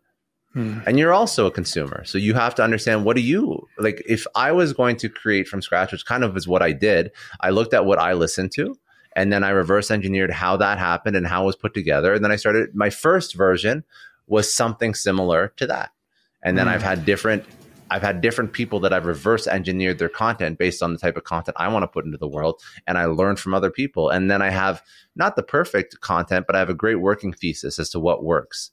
Because I know that there's a version of this that already works. And I'm a firm believer that if somebody can figure it out, I can figure it out. It's not like it's rocket science. Nobody's that special. So why not? Why not reverse engineer something else? But yes, I do talk to people. I talk to friends. I talk to family, especially when I was first starting out. I talk to people that I trust. You can also go to, if you don't have any friends, God forbid, that's not great, but it's a whole other make some friends. Make some friends. But no, there's also communities. I mean, like the barrier to access is also lower than ever, not just the barrier to building an entrepreneurship and technology. I mean, if I wanted to start an entrepreneurship show, go to like Y Combinator or a Hacker News or something like just go somewhere where you can find people that would consume your content and just ask. If you Facebook groups, I mentioned Facebook groups. There's definitely Facebook groups that you could go into right now. And when you ask for help, it's wild, but people actually want to help you. Like more often than not, early stage creators, people are so ridiculously supportive. You just have to have the balls to put yourself out there, and people are going to respond. and they're going to give you real data. If you're looking for real answers and you put yourself out there, people will give you real answers and they'll give you real data that should inform how you create content. If you have no other people to speak with in your immediate circle. But that's how I'd start. On the note of starting, do you, just from my story side of things, and then that'll prompt potentially your thinking, but before I started the podcast, like launched the podcast into the world, we'd agreed that we were going to do a podcast, and then we filmed the first 12 episodes before that, just because I read somewhere that most like 90% of podcasts don't make it to 10 episodes. So I'm like, all right, we're going to beat that by doing, before we even start, I'm going to do film 12.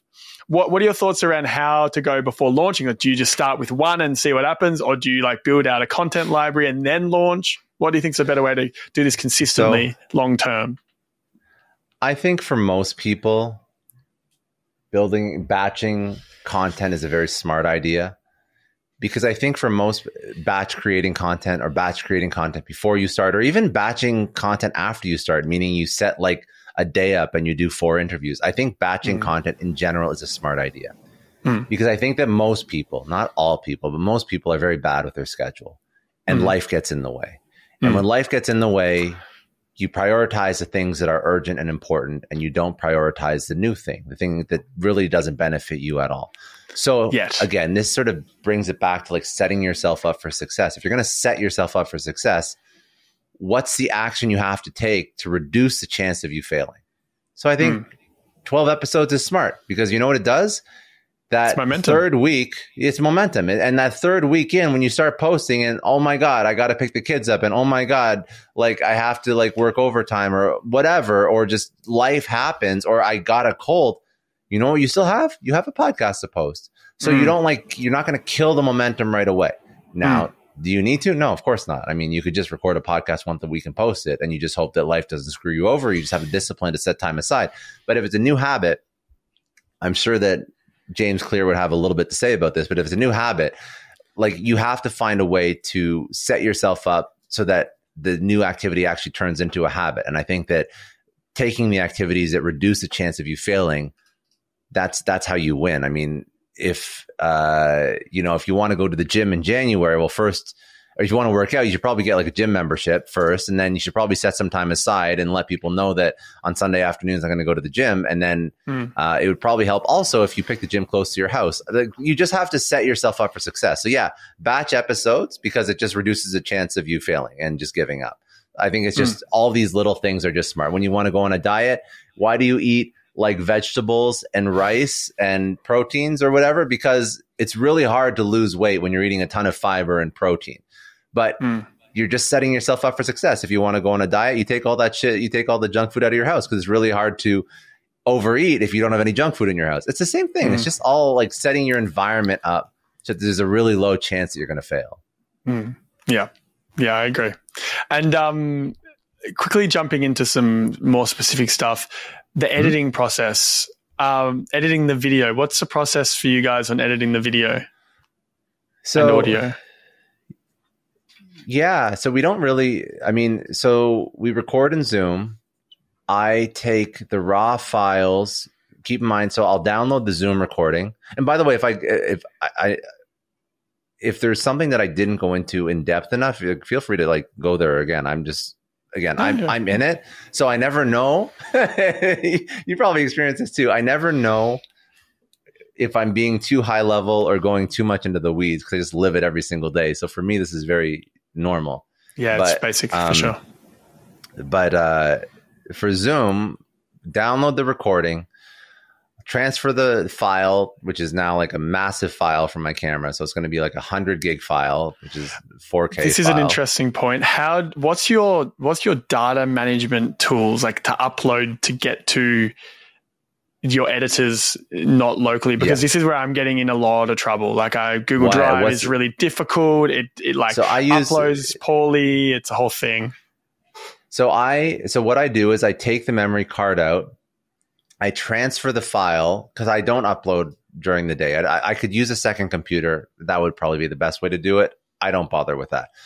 I take the file, I move it onto a 4 terabyte SSD drive, and I'll put that in a folder with my audio. So I actually record my audio through Premiere Pro. I record my podcast through Zoom. That's where I capture the guest's video. Then I record my video through my camera. Take all those 3 files, put them into a folder, put them on a 4 terabyte SSD. And I actually have them right now. I have like a ton of these. Oh, yeah, I've got a couple of those. Unlimited amount of these everywhere. Yeah. And I take that and then I plug it into my computer when I go to bed, and then I just upload all the podcasts that I've recorded. And I've used to what program? So there's two that I use. So the more expensive one that I use is pCloud. It's just another. They're all the same, really. It's just a matter of how much they are. So pCloud is the more expensive one. I've never had issues with Google Drive. I just find it incredibly expensive, especially for people starting out. And then there's another one called Sync, SYNC, and I paid some ridiculous price for lifetime unlimited storage on that. So upload there, and that's where the editors pull the clips from. pCloud is very good as well. The only reason why I use Sync now is because my files are huge. So it's really getting hard to find a cloud service that isn't going to cost me like thousands of dollars per month to store all those files. And keep in mind, I don't delete files, not because I'm a hoarder, because I actually do like to have so all the episodes I've ever done, they're stored locally on these here, and then they're also stored in the cloud.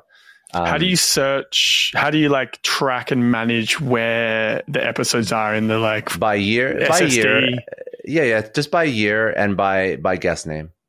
Okay. I mean, and then when you fill one up, you just write it down. You go, that's going away, and we get a new one. Exactly. You put a sticker on it. Exactly. Yeah. It's not that complicated. It's good to know though, because these are challenges. These are challenges people will face it when they begin to scale and when they get more content. For sure. And I do like holding on to the old content in case I want to pull in case I want to pull clips from old content. I mean, it may never happen, but for me, one SSD drive is going to last me a year or a year and a half. Right. Yeah. So whatever. I think a 4 terabyte is $220 something like dollars like that. So $200 a year for storage. This is it's full time now. I'm doing this full time. And keep in mind, most people starting out are not going to have 100 gig files. No. Right. If you are doing Zoom and you're recording and you're not recording locally to a memory card, you are going to have 700 meg, maybe 800 meg files max. They're going to be so small. Do you use Autopod for the podcast? I do not, actually. Okay. I know Is there a reason for that? For the edits? Because I don't want my editor to get lazy and miss a part. Okay. That's really it. Yeah. So just for those that are listening, Autopod is an add-on to Premiere Pro that basically uses AI to do the clipping between the audio, video of the different people in the podcast. And it just does it in 5 seconds. And it's funny you say that because Joe, my editor, has said, I'm not using Autopod for that exact reason. He's I build out my trailer off the back of watching it normally. And that's true too. That's a very good point. He's not going to know what to put in the trailer if he uses Autopod. But what I'm more concerned about is he uses Autopod, and humans are humans. And if you use Autopod, you're going to be why am I rechecking this? It already did it. Even though you know that there's a chance that it screwed something up. But when you watch the whole thing, you're going to know. And first of all, if you watch the whole thing, you're going to know if there's any parts you should clip out. We don't really clip much out, but just in case, there's times when a doorbell rings and the guest has to go up and get the door. Life happens. So you just want to make sure that there's no weird edits. Autopod's good, but it's not.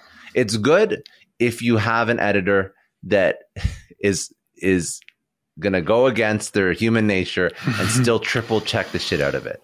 But I find that, I don't know, I like somebody reviewing it. It also helps me create the really good intro, which the editor does. And if I ever want to pull out clips from it, then the editor, I'll be hey, can you give me 2 or 3 reels from the show? The editor is going to know where to go. If not, you're not going to know where to go. So Sure. it's just, yeah, AI is good, but there's some things that I trust it with and some things that I don't. And it's probably better for solo people as well, like solo creators that need to do everything themselves. Lean on as much AI tools and as much, like, you lean on ChatGPT, lean on Autopod, lean on all the things you can to minimize your lift, because you've got so much work to do. But as you build a team, like, the little human touches really make those 1%ers make the world of a difference. Make a huge difference. It makes a huge difference, and it actually it differentiates. I mean, even if you're going to use AI for copywriting, the way that I look at AI is just the first pass at a creative problem, but it's not the end result. So if you're going to use it for copywriting, I mean, there's very few times I've ever used it for like an Instagram caption, and I haven't. Like, I'll get an idea out of it, but I'm still going to change it because it still isn't as good as, or maybe it is good. I don't know. Maybe I just think I know how to write. But I feel, in my opinion, when I look at it, I'm like, I wouldn't have written it that way. And to me, like, that's enough to change it. So, yes. So that's really the sort of like the workflow. So record your show. I just mentioned where I record everything. If you are going to use a camera to record, obviously, you're going to need a memory card. And if you want to record in 4K, this is a little bit more advanced, but you'd need a high-speed memory card. So, you need well, actually, yes, you would need a capture card too. That's a good point. So what do I have? I have what's the name of it? I've got a Camlink 4K. Camlink works. What's the name of mine? Mine is So while he's looking at that, for those listening, the way it works is you get, what is it called? It's called Avermedia. It's an Avermedia capture card. So for those listening, Camlink works too. Yeah. The capture card basically takes a HDMI output from the camera, whatever camera you're using, if you're not using an iPhone, and it takes it and converts it into a USB or a USB-C, I guess, type that then connects to the laptop, which allows you to use your camera at 4K. And you have to be careful because there are 1080p ones and 4K ones. So if you have a 4K camera and only a 1080p capture card, it'll throttle your output of your camera. Like, imagine going from a highway into a small street, it's not going to be as good. So, ideally, you also a 4K have to be careful capture that you buy I was going to say, you also have to be careful that if you buy a camera and you try and use 4K, you have to make sure that it doesn't time out after 30 minutes or overheat. Oh God. Yeah. So that's a whole other thing. So the camera, look for camera, because there's a lot of cameras that just stop after 30 minutes. And there's also a lot of cameras that, with continuous recording, overheat. So you go on Reddit, go on some threads and look for cameras that don't overheat and cameras that work at 4K for hours, because that's what you're going to need. Like, I've returned multiple cameras because of this exact issue. Just built a studio and bought FX30s, a bunch of cameras, and they're all overheating and I couldn't use them for the studio. FX30s don't overheat. Oh, maybe it was another one. The one without I don't know. Anyway, maybe it wasn't the FX30. FX30s are actually, FX30s in my opinion are like perfect for this. Are they the ones with the fan? Yeah, they have a built-in fan. So we got to the FX30s at the end because of the fan, but there was another one where I bought three, like $8,000 worth of cameras. Oh my God. Or it's more. And they were just cutting off. So these are the things to consider, but this is as you scale and you want to do a studio and all those other things. Speaking of the studio though, I'm conscious of time. Let's quickly touch on lighting. We can go through. Okay. So I have sort of two sets in this studio. So I have the virtual set that you see me on right now. So I have a key light here, and I have a little bit of a you know exactly what I'm talking. It's like the little thing that hangs in front of it. The diffuser, right? The light diffuser. Then I have I'm going to blank on the names of the actual lights, and I have one more light. Let me see if I can turn it on and off. You can see. So I have one more light here. I'm breaking the fourth wall. Yeah. One of these lights. And then I have one last light here that just sort of it lights up the side of your head. So it creates dimensions. That's the whole goal, is to create depth and dimensions in the lighting. Yeah. I know where the lights should go. There's technical terms for all these lights. I can't remember what they're called, so it doesn't matter. The point is, you go on YouTube, there's a lot of people that give you an instruction on how to use these. In terms of the actual brand, let's see what we got here. This is Newer, I think. Yeah, Newer's solid. Yeah, that's good. And also we've got we've got teleprompters here. So we're both using teleprompters that connect with the cameras. Yeah. So what I'm looking at now used to be I'd look off and it would feel kind of off, but then Scott gave me you gave me a kick up the arse, and I bought a teleprompter after our episode because I'm like, why do you look so much better? What's going on here? Tell me. And you said this and this, and you said to me, if you're really taking this seriously, you should buy them. And I thought, fuck, all right, let's do it. I'm glad you did. Yeah. So now the camera sits behind like a screen that inverts the video from the laptop or the computer, and I can look straight at the camera. So it looks like I'm looking straight at you, but I'm still looking at like a version of the screen. So it's perfect. It's perfect. So now it works well, right? It's amazing. And now the ad reads 100 times better. Now the intros are 100 times better because I'm reading off a teleprompter and I can actually like think about how I communicate as opposed to being like, fuck, what was that line? Or just going off like the dome and just like rambling like a lunatic. No, I know. It's like such a game changer. At the end of the day, you have to realize like, yes, you can upskill yourself. So you can memorize an intro or memorize an ad read. But just if you're going to take this seriously at some point, you got to give yourself the tools to be successful. I mean, you don't have to make it harder than it already is. Yeah. So really don't. Yeah. Yeah. So, and that's probably another point of how to get better on camera. It's reps and it's using tools like a teleprompter, and a really amazing skill that I learned recently was don't talk to a wide audience. If you are on doing a podcast or doing any content, even just doing like a come with me as I do blah, blah, blah, blah today, you might feel like you're talking to lots of people, but you are at the core of it. When you drill it down, you're talking to one person. So everything needs to be one-on-one. You need to be using I and you and us and staring at the camera into the lens as though you're looking into the eyes of the person that's reading the or listening to the content. Mm-hmm. And when you flip that, it changes how you communicate and it makes you a much better person in camera. Is there anything 1,000%. Else you'd add to that? I would say, by the way, we can go a little bit longer. I mean, if you want to just, I've got like 3 or 4 things. Yeah. Yeah, but that's cool. Don't stress. But okay. I would say you sort of fall to the level of your preparation. So the more that I prepare, obviously, the better the content is. It's the same as if you're going to go on stage and speak or go into a meeting or pitch an investor. You prepare, you do better. It's very simple. Yeah. You can use AI to help you with your preparation. You can do the research yourself. I recommend listening to a couple podcasts that the potential guest has been on.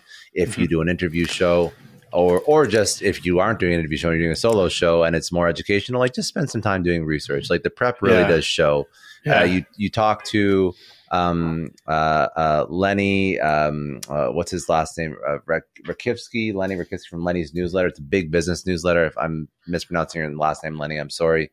But both him as well as the Acquired podcast, one thing they've both said that's really struck a chord with me is, again, Lenny's newsletter is massive. Acquired is also a massive podcast, but I've listened to them both just to study other Lenny's. It's called Lenny's newsletter. It's actually called Lenny's newsletter. It's like one of the largest Substack publications. Might have to get him on the podcast. He's super cool.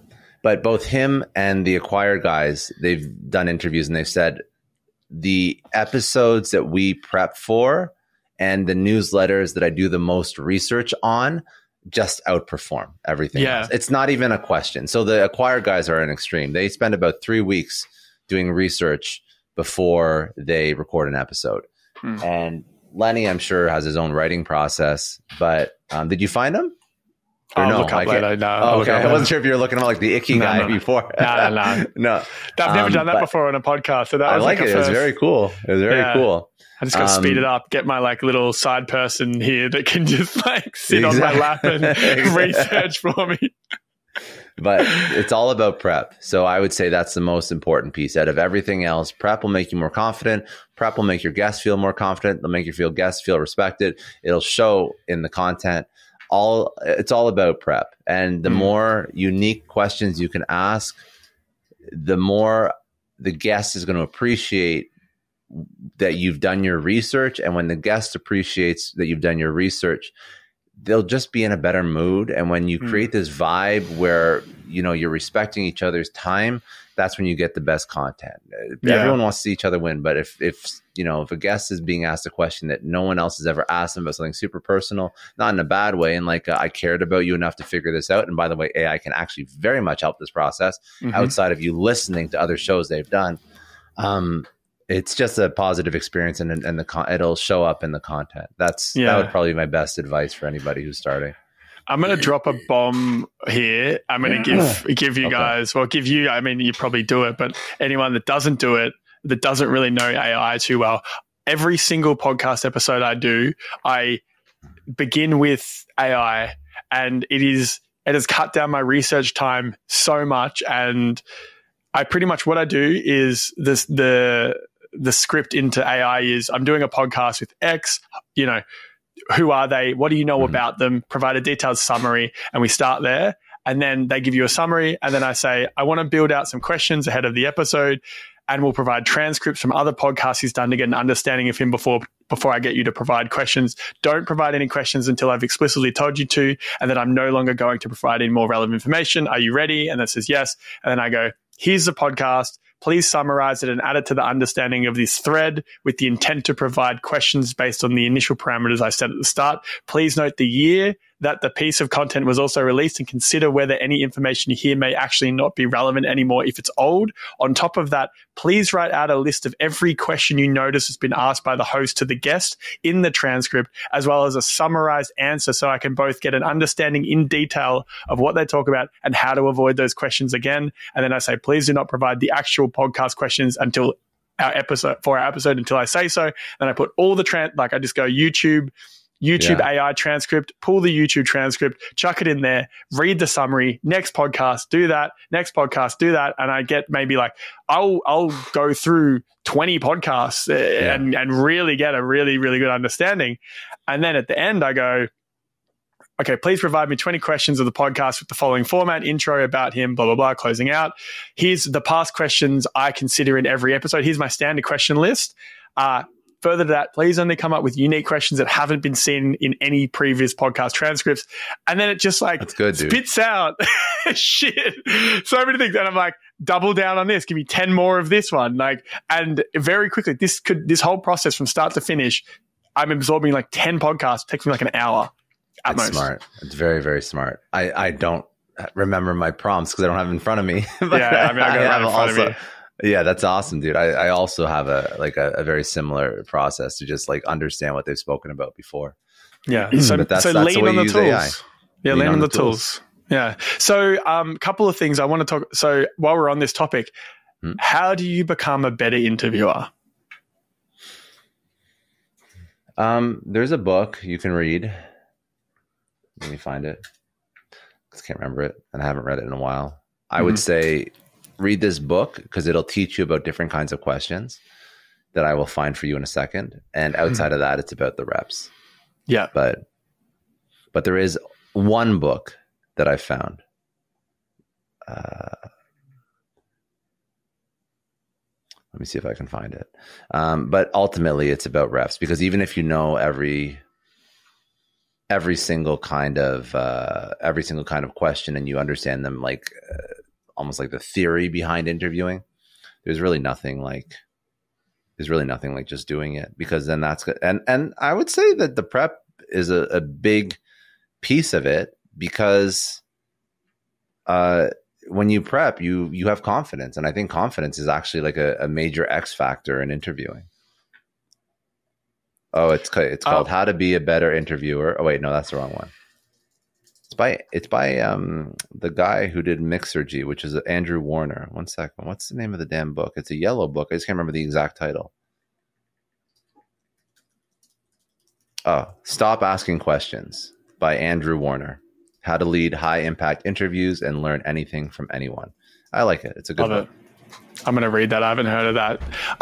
There is a slight pushback that I'll have on this because I've gone down the same route. Like I have, I try to prepare, and I give the guests the questions beforehand to give them some freedom to like consider where we're at and the direction. But I think there is also genuinely no right answer to this, because something that comes to mind is like I listened to a podcast that just did interviews of the top 20 interviewers ever of history, and their approaches are all wildly different.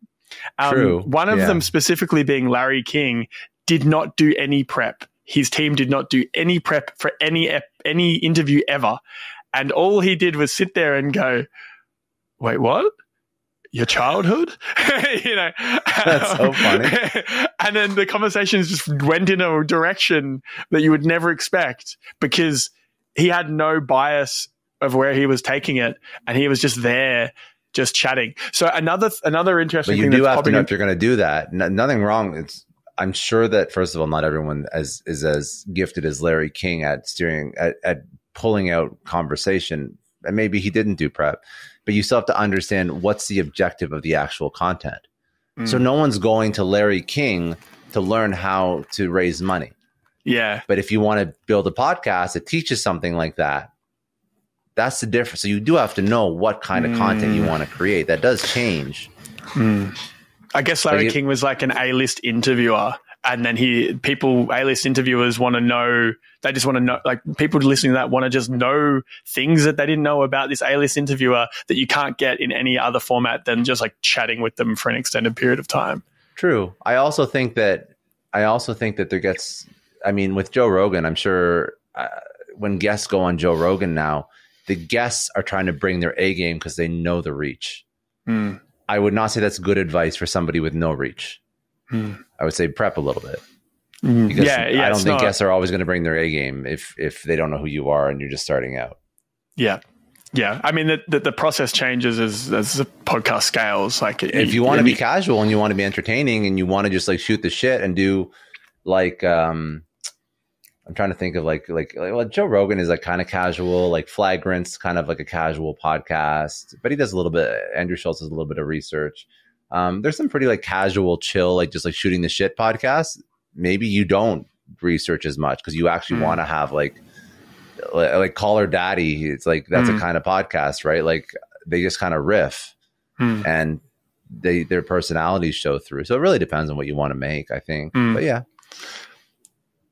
Another idea, and going back to the Chris Voss thing, Never Split the Difference is actually a really good book to learn about how to interview well, because there's a couple of very specific techniques that I've used, and it reminded me doing the prep because I reread his book prior to doing the podcast with him. And it's just little things like if something is piquing your interest, using upwards inflection mirroring. So, you say something like, I made $100,000 last year, and you want to double down on that without being like, tell me more about how you made $100,000. It kind of breaks the flow, but I would just sit here and go $100,000 last year with like an upwards inflection and then shut the fuck up. Like not say a word. And that naturally will like lead, draw people into saying more. And you can, I do this on a weekly basis. So I can sit here now and just upwards to watch inflect. Back and see when you upwards inflected on me. I do it all the time, bro. I do it all the time. And I can sit here and I can have a person talk for 2 hours straight, and all I do is upwards inflect. I don't need to do anything else. Because they fill the space. I've seen some of his stuff before. He's very good. Yeah. And the second one is also silence. So being okay with sitting in that slightly silent space and giving people the space to think. So I think it's an energetic thing, but what I've learned, and I think I'm getting okay as an interviewer, like genuinely, I'm getting feedback from podcasts, people who go on podcasts that have been on some of the biggest podcasts, and they say to my face, this was one of the better interviews I've done. And it's not the first. I've heard that probably half a dozen times now. So I think it's moving in a positive direction. And a big part of that is also, I think, due to slowing it down and being comfortable in sitting in silence. Like if I ask a question and someone sits there for 20 seconds, I don't give a shit. Just take your time. That's tough. That's very tough. I've also found that like if I'm tired or if I don't, like, I have to manage my energy levels too. So when I'm tired, I'm less good with those circumstances than when I'm not tired, have energy, not stressed out about other things, because I think that all those external factors, and listen, this is not easy to do, but I think they're finding ways to sort of be in the present and be in the now, and also maximize your energy as a professional, as an entrepreneur. These are all very important ideas that all play into this, because it's like the podcast is like game time. It's like high pressure. It's like high pressure in like the least high pressure situation. It's not that bad, but it's like, it's performative. You got to show up. You got to be your best. You got to feel comfortable as an interviewer. You got to create an environment where the guest is comfortable. You got to be comfortable with, like you mentioned, silences and not rambling and all the stuff that comes with interviewing. But it's not easy. So it's just, but I think reps will either make you better or highlight your areas for improvement. Yeah. I don't think there's another way to do it. So if I show up, reps are key. And if I feel like I'm rambling, or I feel like I asked an awkward question and then they didn't answer right away, so I felt bad, and then I jumped in and, well, why did I do that? Maybe it's because I was tired. Maybe it's because I didn't prep. Maybe I didn't feel comfortable with the guy. Whatever it is, there's like something. There's a tell there that you have to pay attention to, and I think that when you pay attention to those, that's when you improve. And the interviewing skill itself, again, I'm just going to purely go off my personal experience, is improving every facet of my life. Everything is getting better because of my ability to just have a conversation. I agree. It's really cool. So I agree with that. And I think it's a skill, that and copywriting are probably two skills that will probably never go away. They're going to be useful skills forever. I agree with that. Yeah. That's good. There were some good nuggets across the board. So a couple of last things I've got is how to monetize. Let's talk about how to monetize, when you should monetize, and how you should go about doing all of those elements, and whether you should, I'll just let you go. So the way that I monetize is one way. Obviously, I don't think it's the best way. So let's, the way that I monetize was when I get so many downloads that I'm looking for advertisers. So I went through agencies. So agencies will usually start to accept you if you're at about 5,000 downloads per month, which is like a $200 ad slot or something. I can't do the math in my head based on CPMs, but it's not a lot of money. Yeah. But how many ad slots would you do an episode? So if you're doing 5,000, sorry, you go. What? Oh no, I was going to say 2 pre-roll, 4 mid-roll for like an hour to an hour and a half, and then 2 post-roll. So potential. So you get to 5,000 downloads a month. Let's say you're doing a weekly podcast. It's approximately 1,000 downloads an episode, or maybe 500 downloads an episode plus evergreen. Yes. You'll make it. You can revenue-wise, if you're saying $200 an ad roll, 268. Did you say? So that's times 8, $1,600 a week. In revenue. And is that like high end numbers? That's just probably pretty average. And how likely are you to get 8 advertisers? Like, is there no, you wouldn't have 100% inventory sold out. So you're not likely at that point, because maybe 60% sold out. Yeah. And your show is probably going to be bundled with other shows that they're selling. They're not selling your show. They're selling, I have 20 shows in the business niche that have this many downloads. That's what they're selling. And you're one of those. So you can go through agencies. You can go to Gumball, AdvertiseCast. Red Circle has an ad program. Glassbox. Young and what do they take? 30% on average. Okay. Is it worth doing those in-house, do you think? Do you have the capacity to hire and train a sales team, or jump on every single call with every single advertiser and do reporting? I felt like it wasn't worth it to me. Sure. I felt like, especially when the components are reporting, right? Their components are reporting and sales. The components are sales. The components are, okay, so how do I find decision maker email addresses? Because I did sales. I built sales teams. I know how to, there's not a single thing in sales that I haven't done myself or hired somebody to do. So you have to find the brands you want to work with. You have to find the emails of the decision makers. You have to run outbound campaigns. You have to run follow up, like not just like one email, like nurture sequences, make sure you're targeting properly with the right ideal customer profile and buyer persona.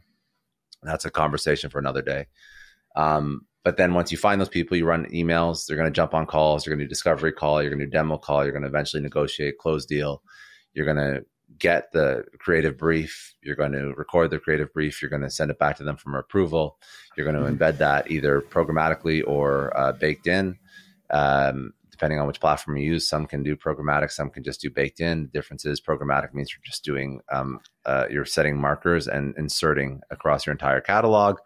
Baked in means you're literally just, when you're doing the edit, you're inserting like a 30 to 60 second ad, like in the actual video and audio before you export it and then upload it to your channels. And just for context, baked in is going to be worth more because it's there forever. Programmatic, you can change after 10 weeks to the next programmatic one. And after that, then you have to report on downloads or listens. So I would say for like, again, most creators are not full-time when they start, and I don't think they should be. So I think agencies help. The issue with not having agents, and by the way, you can still sell on your own because you don't need to. I would never sign exclusivity. Some people will try and get you to sign exclusivity. I don't do exclusive unless they can guarantee me revenue. If they can't guarantee me revenue, I don't sign exclusivity agreements. And these are just ad agencies. We haven't even talked about networks yet. But that's the ad agency. That's my recommendation for how you monetize. And if you want to sell deals on the side, no, sorry. I'll talk about networks in a second. But if you want to monetize, go through ad agencies, go through podcast ad agencies. And if you want to sell because you're not exclusive, you can still sell on the side. And then the other thing that you'll encounter when you're building a podcast is networks. And networks are like the HubSpot podcast network. There's other ones as well. I'm part of HubSpot. And networks do a couple things. Sometimes they'll find advertisers for you. Networks are usually more likely to ask you to be exclusive to them. They will definitely not want you in another network. But for example, with HubSpot, they don't care if I sell ads on my show. They just don't want me in another network, obviously. And they'll do other things. So they'll support creators. They'll help them understand with emerging podcast trends. You'll do collaborations with other podcasts in the network. Sometimes HubSpot doesn't find ads. HubSpot is the advertiser and the network. A lot of other podcast networks, like for example, Podcast One or Young and Profiting, those are two other podcasts. There's a lot of podcast networks. Other podcast networks will find you advertisers. So they kind of act as a network and an agency at the same time.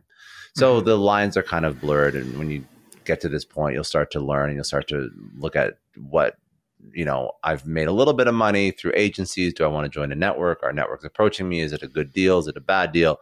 Creators, be careful because a lot of networks are not for earlier creators. There's a really good chance that if you don't know what you're doing, you could be getting taken advantage of. And I'm just a caveat. HubSpot is the best network I've ever seen, and I have nothing but good things to say about them. But I'm talking about other networks that I have been approached by that are asking for unreasonable terms. And if I wasn't more confident in auditing contract language or whatnot, then I'd get myself into like a less than ideal situation that I would have a hard time getting out of. Again, not HubSpot, other networks.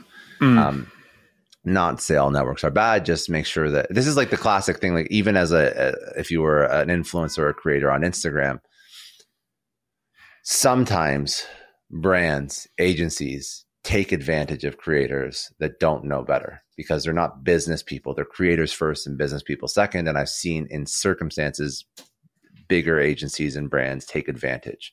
So just be careful if you start to engage in contractual obligations with people, that it's, to your benefit, and talk to people that have either done it before, or just talk to people. If you are a creative first and you don't get business, quote unquote, if you're not like a business minded person first, you don't have experience reviewing a contract, just speak to people before you sign anything. That's my advice. But yeah, so that's sort of the ecosystem of who supports podcasting. And again, none of it, I don't want to make it sound bad or I don't want to scare people off. I just don't want people to get into situations that they aren't happy with. But there's a lot of agencies and a lot of networks that are phenomenal, like the one I'm part of. And you can use them strategically, and you don't have to go and sell your own ads, but also you can. It's just a time thing. If you had unlimited money and resources, you could just go sell your own ads, right? If you could go hire a sales team, maybe you just sold a company for $100 million. You don't want to deal with agencies. You want to go hire a salesperson. Okay. That's cool too. But I don't think that's the majority of people. I think majority of people need a little bit of help. Yeah. Yeah. So basically, if you're starting from scratch, step one is get to 5,000 downloads a month as quickly as you possibly can. And step two is once you're at that point, try and then find go talk to agencies and just find an agency and get them to start bringing in revenue. And that's probably the quickest way to monetize. And you might be able to make at that point $1,000 to $2,000 a week, maybe on ad reads. Maybe a little bit less. I'd say a little bit less because your fill rate won't be 100%. At 5,000, you'd probably be a little bit less than that. But still, you'll make some money. You'll make some money, and then it'll cover the costs at least. Exactly, and then you can if you make any extra money. And again, this is not going to be like your retiring money, but if you make any extra money, then you can start to roll it back into ads, and you can advertise on like Player FM and Castbox, and you can even advertise in other podcasts. And I've basically tried everything. Well, let's talk about that as well. Yeah. So right now I'm about to start like a Facebook, Instagram, YouTube ad budget just to try it out. Advertising the podcast, how to do that, where to do it, what you found had the best impact. So I've tried everything, and I've tried Facebook and I've tried Instagram, and I found that it's just very expensive because you could target the right avatar of the listener, but it doesn't mean they're a podcast listener. So I could line up everything perfect, US based, English speaking, 27 to 37, works in tech, like all the demos that fit my audience profile, but maybe they just don't like podcasts. Maybe they read newsletters. So then wasted money. So I have a pretty strong view on this. If I'm trying to advertise and market, especially when I'm just starting out, I'm not needing to look for additional audience. Like the money that I'm spending, it's not like I'm trying to find 10 million people. I'm trying to find like 1,000 people. Yeah. I only market on the medium of that particular thing. So I'm trying to grow a newsletter. I'm only spending ad money on other newsletters. I'm trying to grow a podcast. I'm only spending ad money on other podcasts or podcast hosting platforms because, again, I don't want to convince you to listen to podcasts or to read a newsletter. I just want you to listen. I want you to already like podcasts, and like I put my hand up and say, hey, check mine out.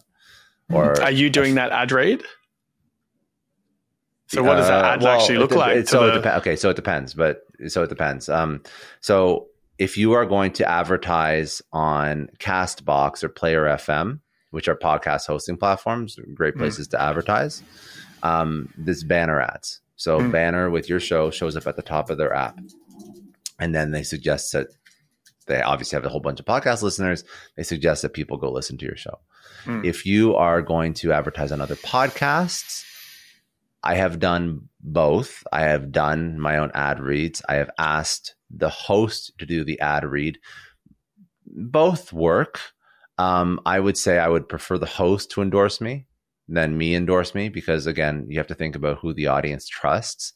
Another kind of ad that I like to do with podcasts is feed swaps or like feed drops, where I take a whole episode or even a part of an episode, but it's usually a whole episode because I know that there's alignment with their audience. And if I do a swap, I'll take one of my episodes, I'll take one of the other podcasts episodes, and I'll record a little bit of an intro. So like what this is. Hey, this is X podcast with this host. They speak about this. If you like this episode, go subscribe here. This is a sample episode. Hope you enjoy it. Literally, that's it. Append it to the front of their episode, put it in mine. They do the same and then you basically just give your whole audience a sample of the other person's podcast. And then if they like it, they can go download and subscribe. So I like doing that as well. I think that's a great way because then you really get, and you can use Chartable to track conversions on that as well. And there's a couple other analytics tools that you can use to track conversions. You don't have to, but I mean, it's helpful if you have, for example, if I have 1 million downloads a month and you have like 10,000, technically I could still do a swap with you because I could even take it out after I hit 10,000 downloads, right? And it could still be valuable, right? So that's a, in my opinion, I like that way of advertising. Because when you do swaps, it could actually be like it could be free exposure to another person's audience that you're not even paying for. Yeah, that's a good idea. I'd never thought of the podcast swaps. Yeah.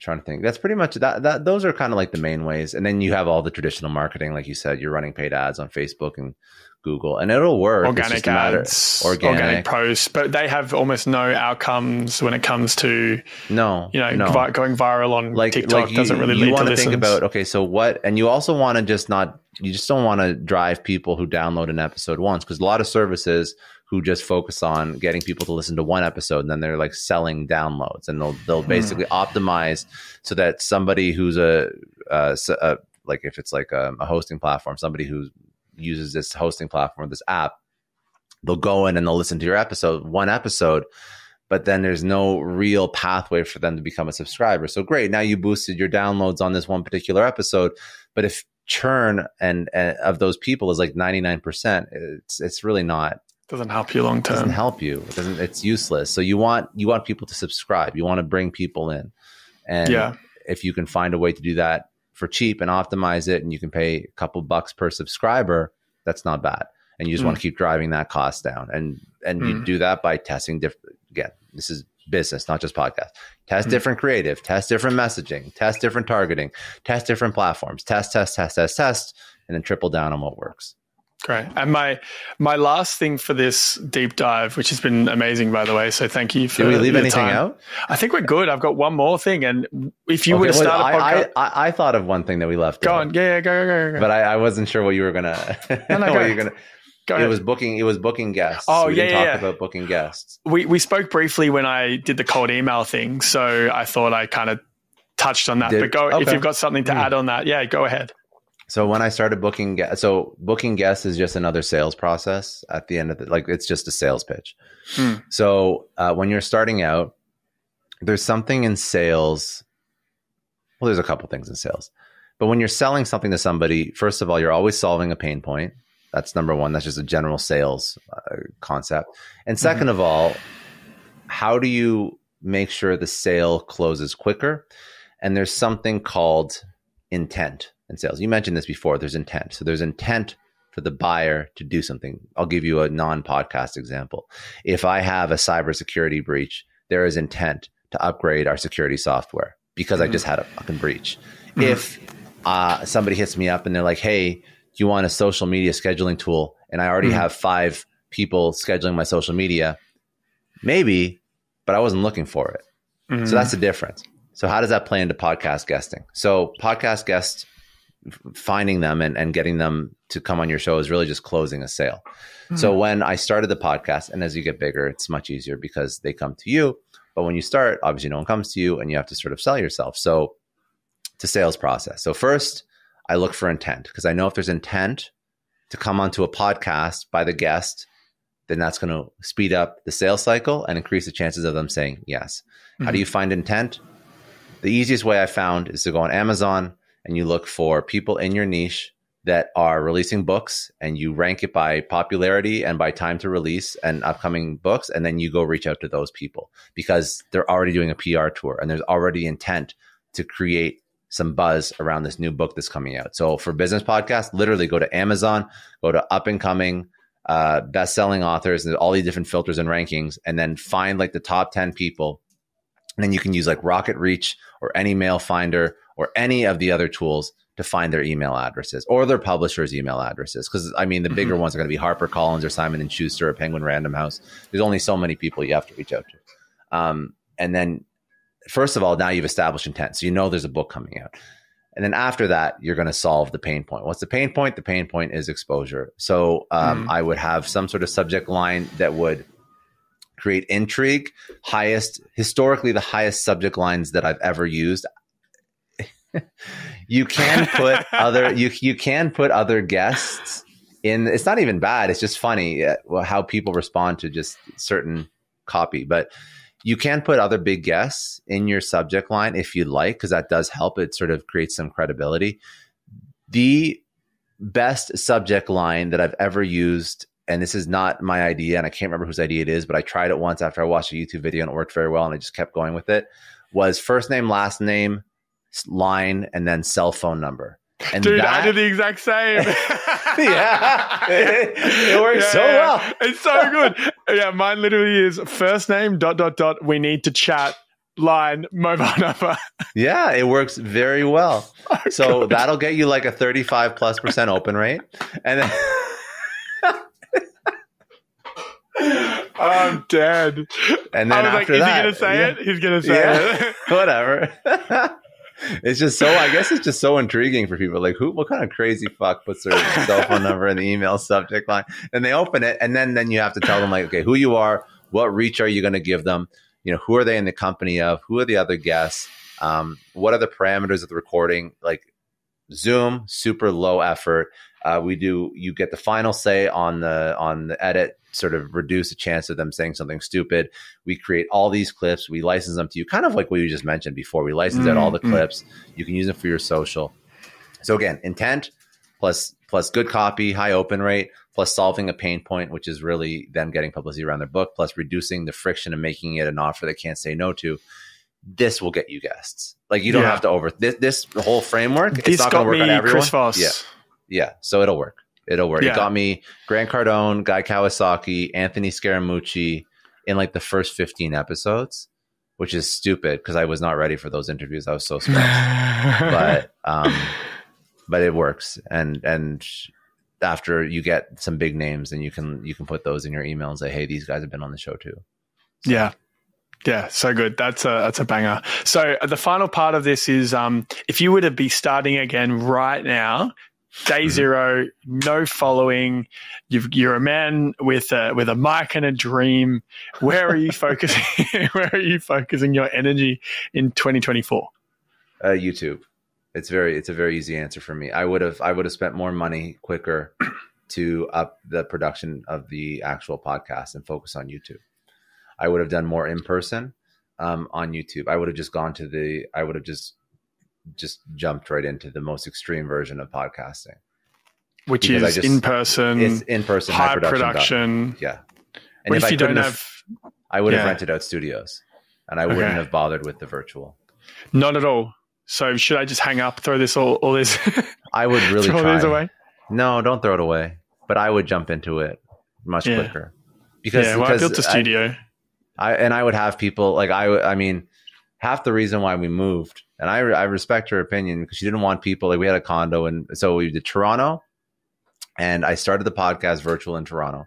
Moved down to Fort Lauderdale. We had a condo in Fort Lauderdale. Gina didn't want people coming into the condo because it was like a small space compared to the home we had in Toronto. So like, okay, so let's move down to Miami. And I was trying to look at places to rent in Miami and studios, and there really wasn't much down here compared to like New York or even LA's wild. LA has so many creative spaces.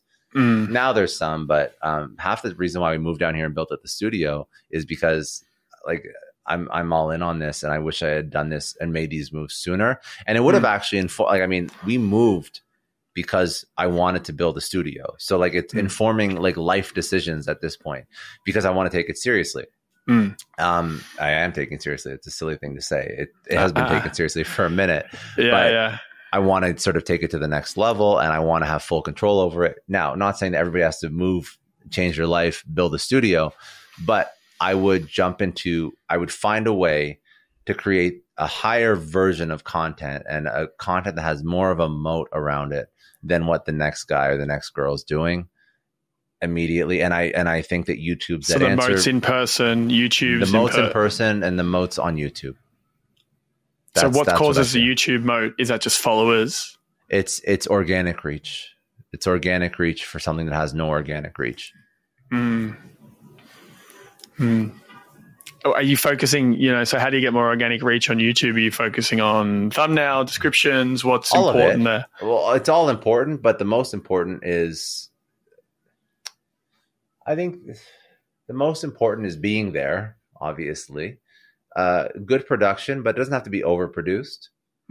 But being there see, my opinion is if you show up on YouTube and you prep, that creates good content and it will be found and discovered and you'll grow. I'm not a YouTube, I also leverage shorts. I use AI to take long form podcasts, put them into Opus.pro, turn them into a whole bunch of short form reels and YouTube shorts and TikToks and Snapchat spotlights and all that. But I think it's like focus on video first. That would be what I'd recommend. Cool. Yeah. That's nice. where my head's at. And that's sort of what I believe that's the differentiator. I think that audio only, you'll have some people that will hit, but I think it's very hard. I think it's making something it's already hard, even harder. So that's why you asked me what I do. That's what I do. All right. Thanks, Scott. Any closing statements before we wrap up? No, this is awesome. Nice. Should turn this into a course. With a little bit of bullshitting in between, but besides that, we can turn it into a course. Well, it's all yours, bro. This is all your knowledge. So I'll give you the piece of content and go from there. Yeah, we'll see. Well, I just like chatting about it. It's fun. I appreciate it. No, I have nothing else. If anybody has questions about podcasts, maybe they can send them in, and we can do I was gonna say we do a part 2, but I think we did a lot. We did a lot. They can find me. So the podcast is Success Story. So you go to successstorypodcast.com, and then all the social is at Scott D. Clary. So it's super simple. Done. All right. Thank you, Scott. Until next time. See you next time. Bye.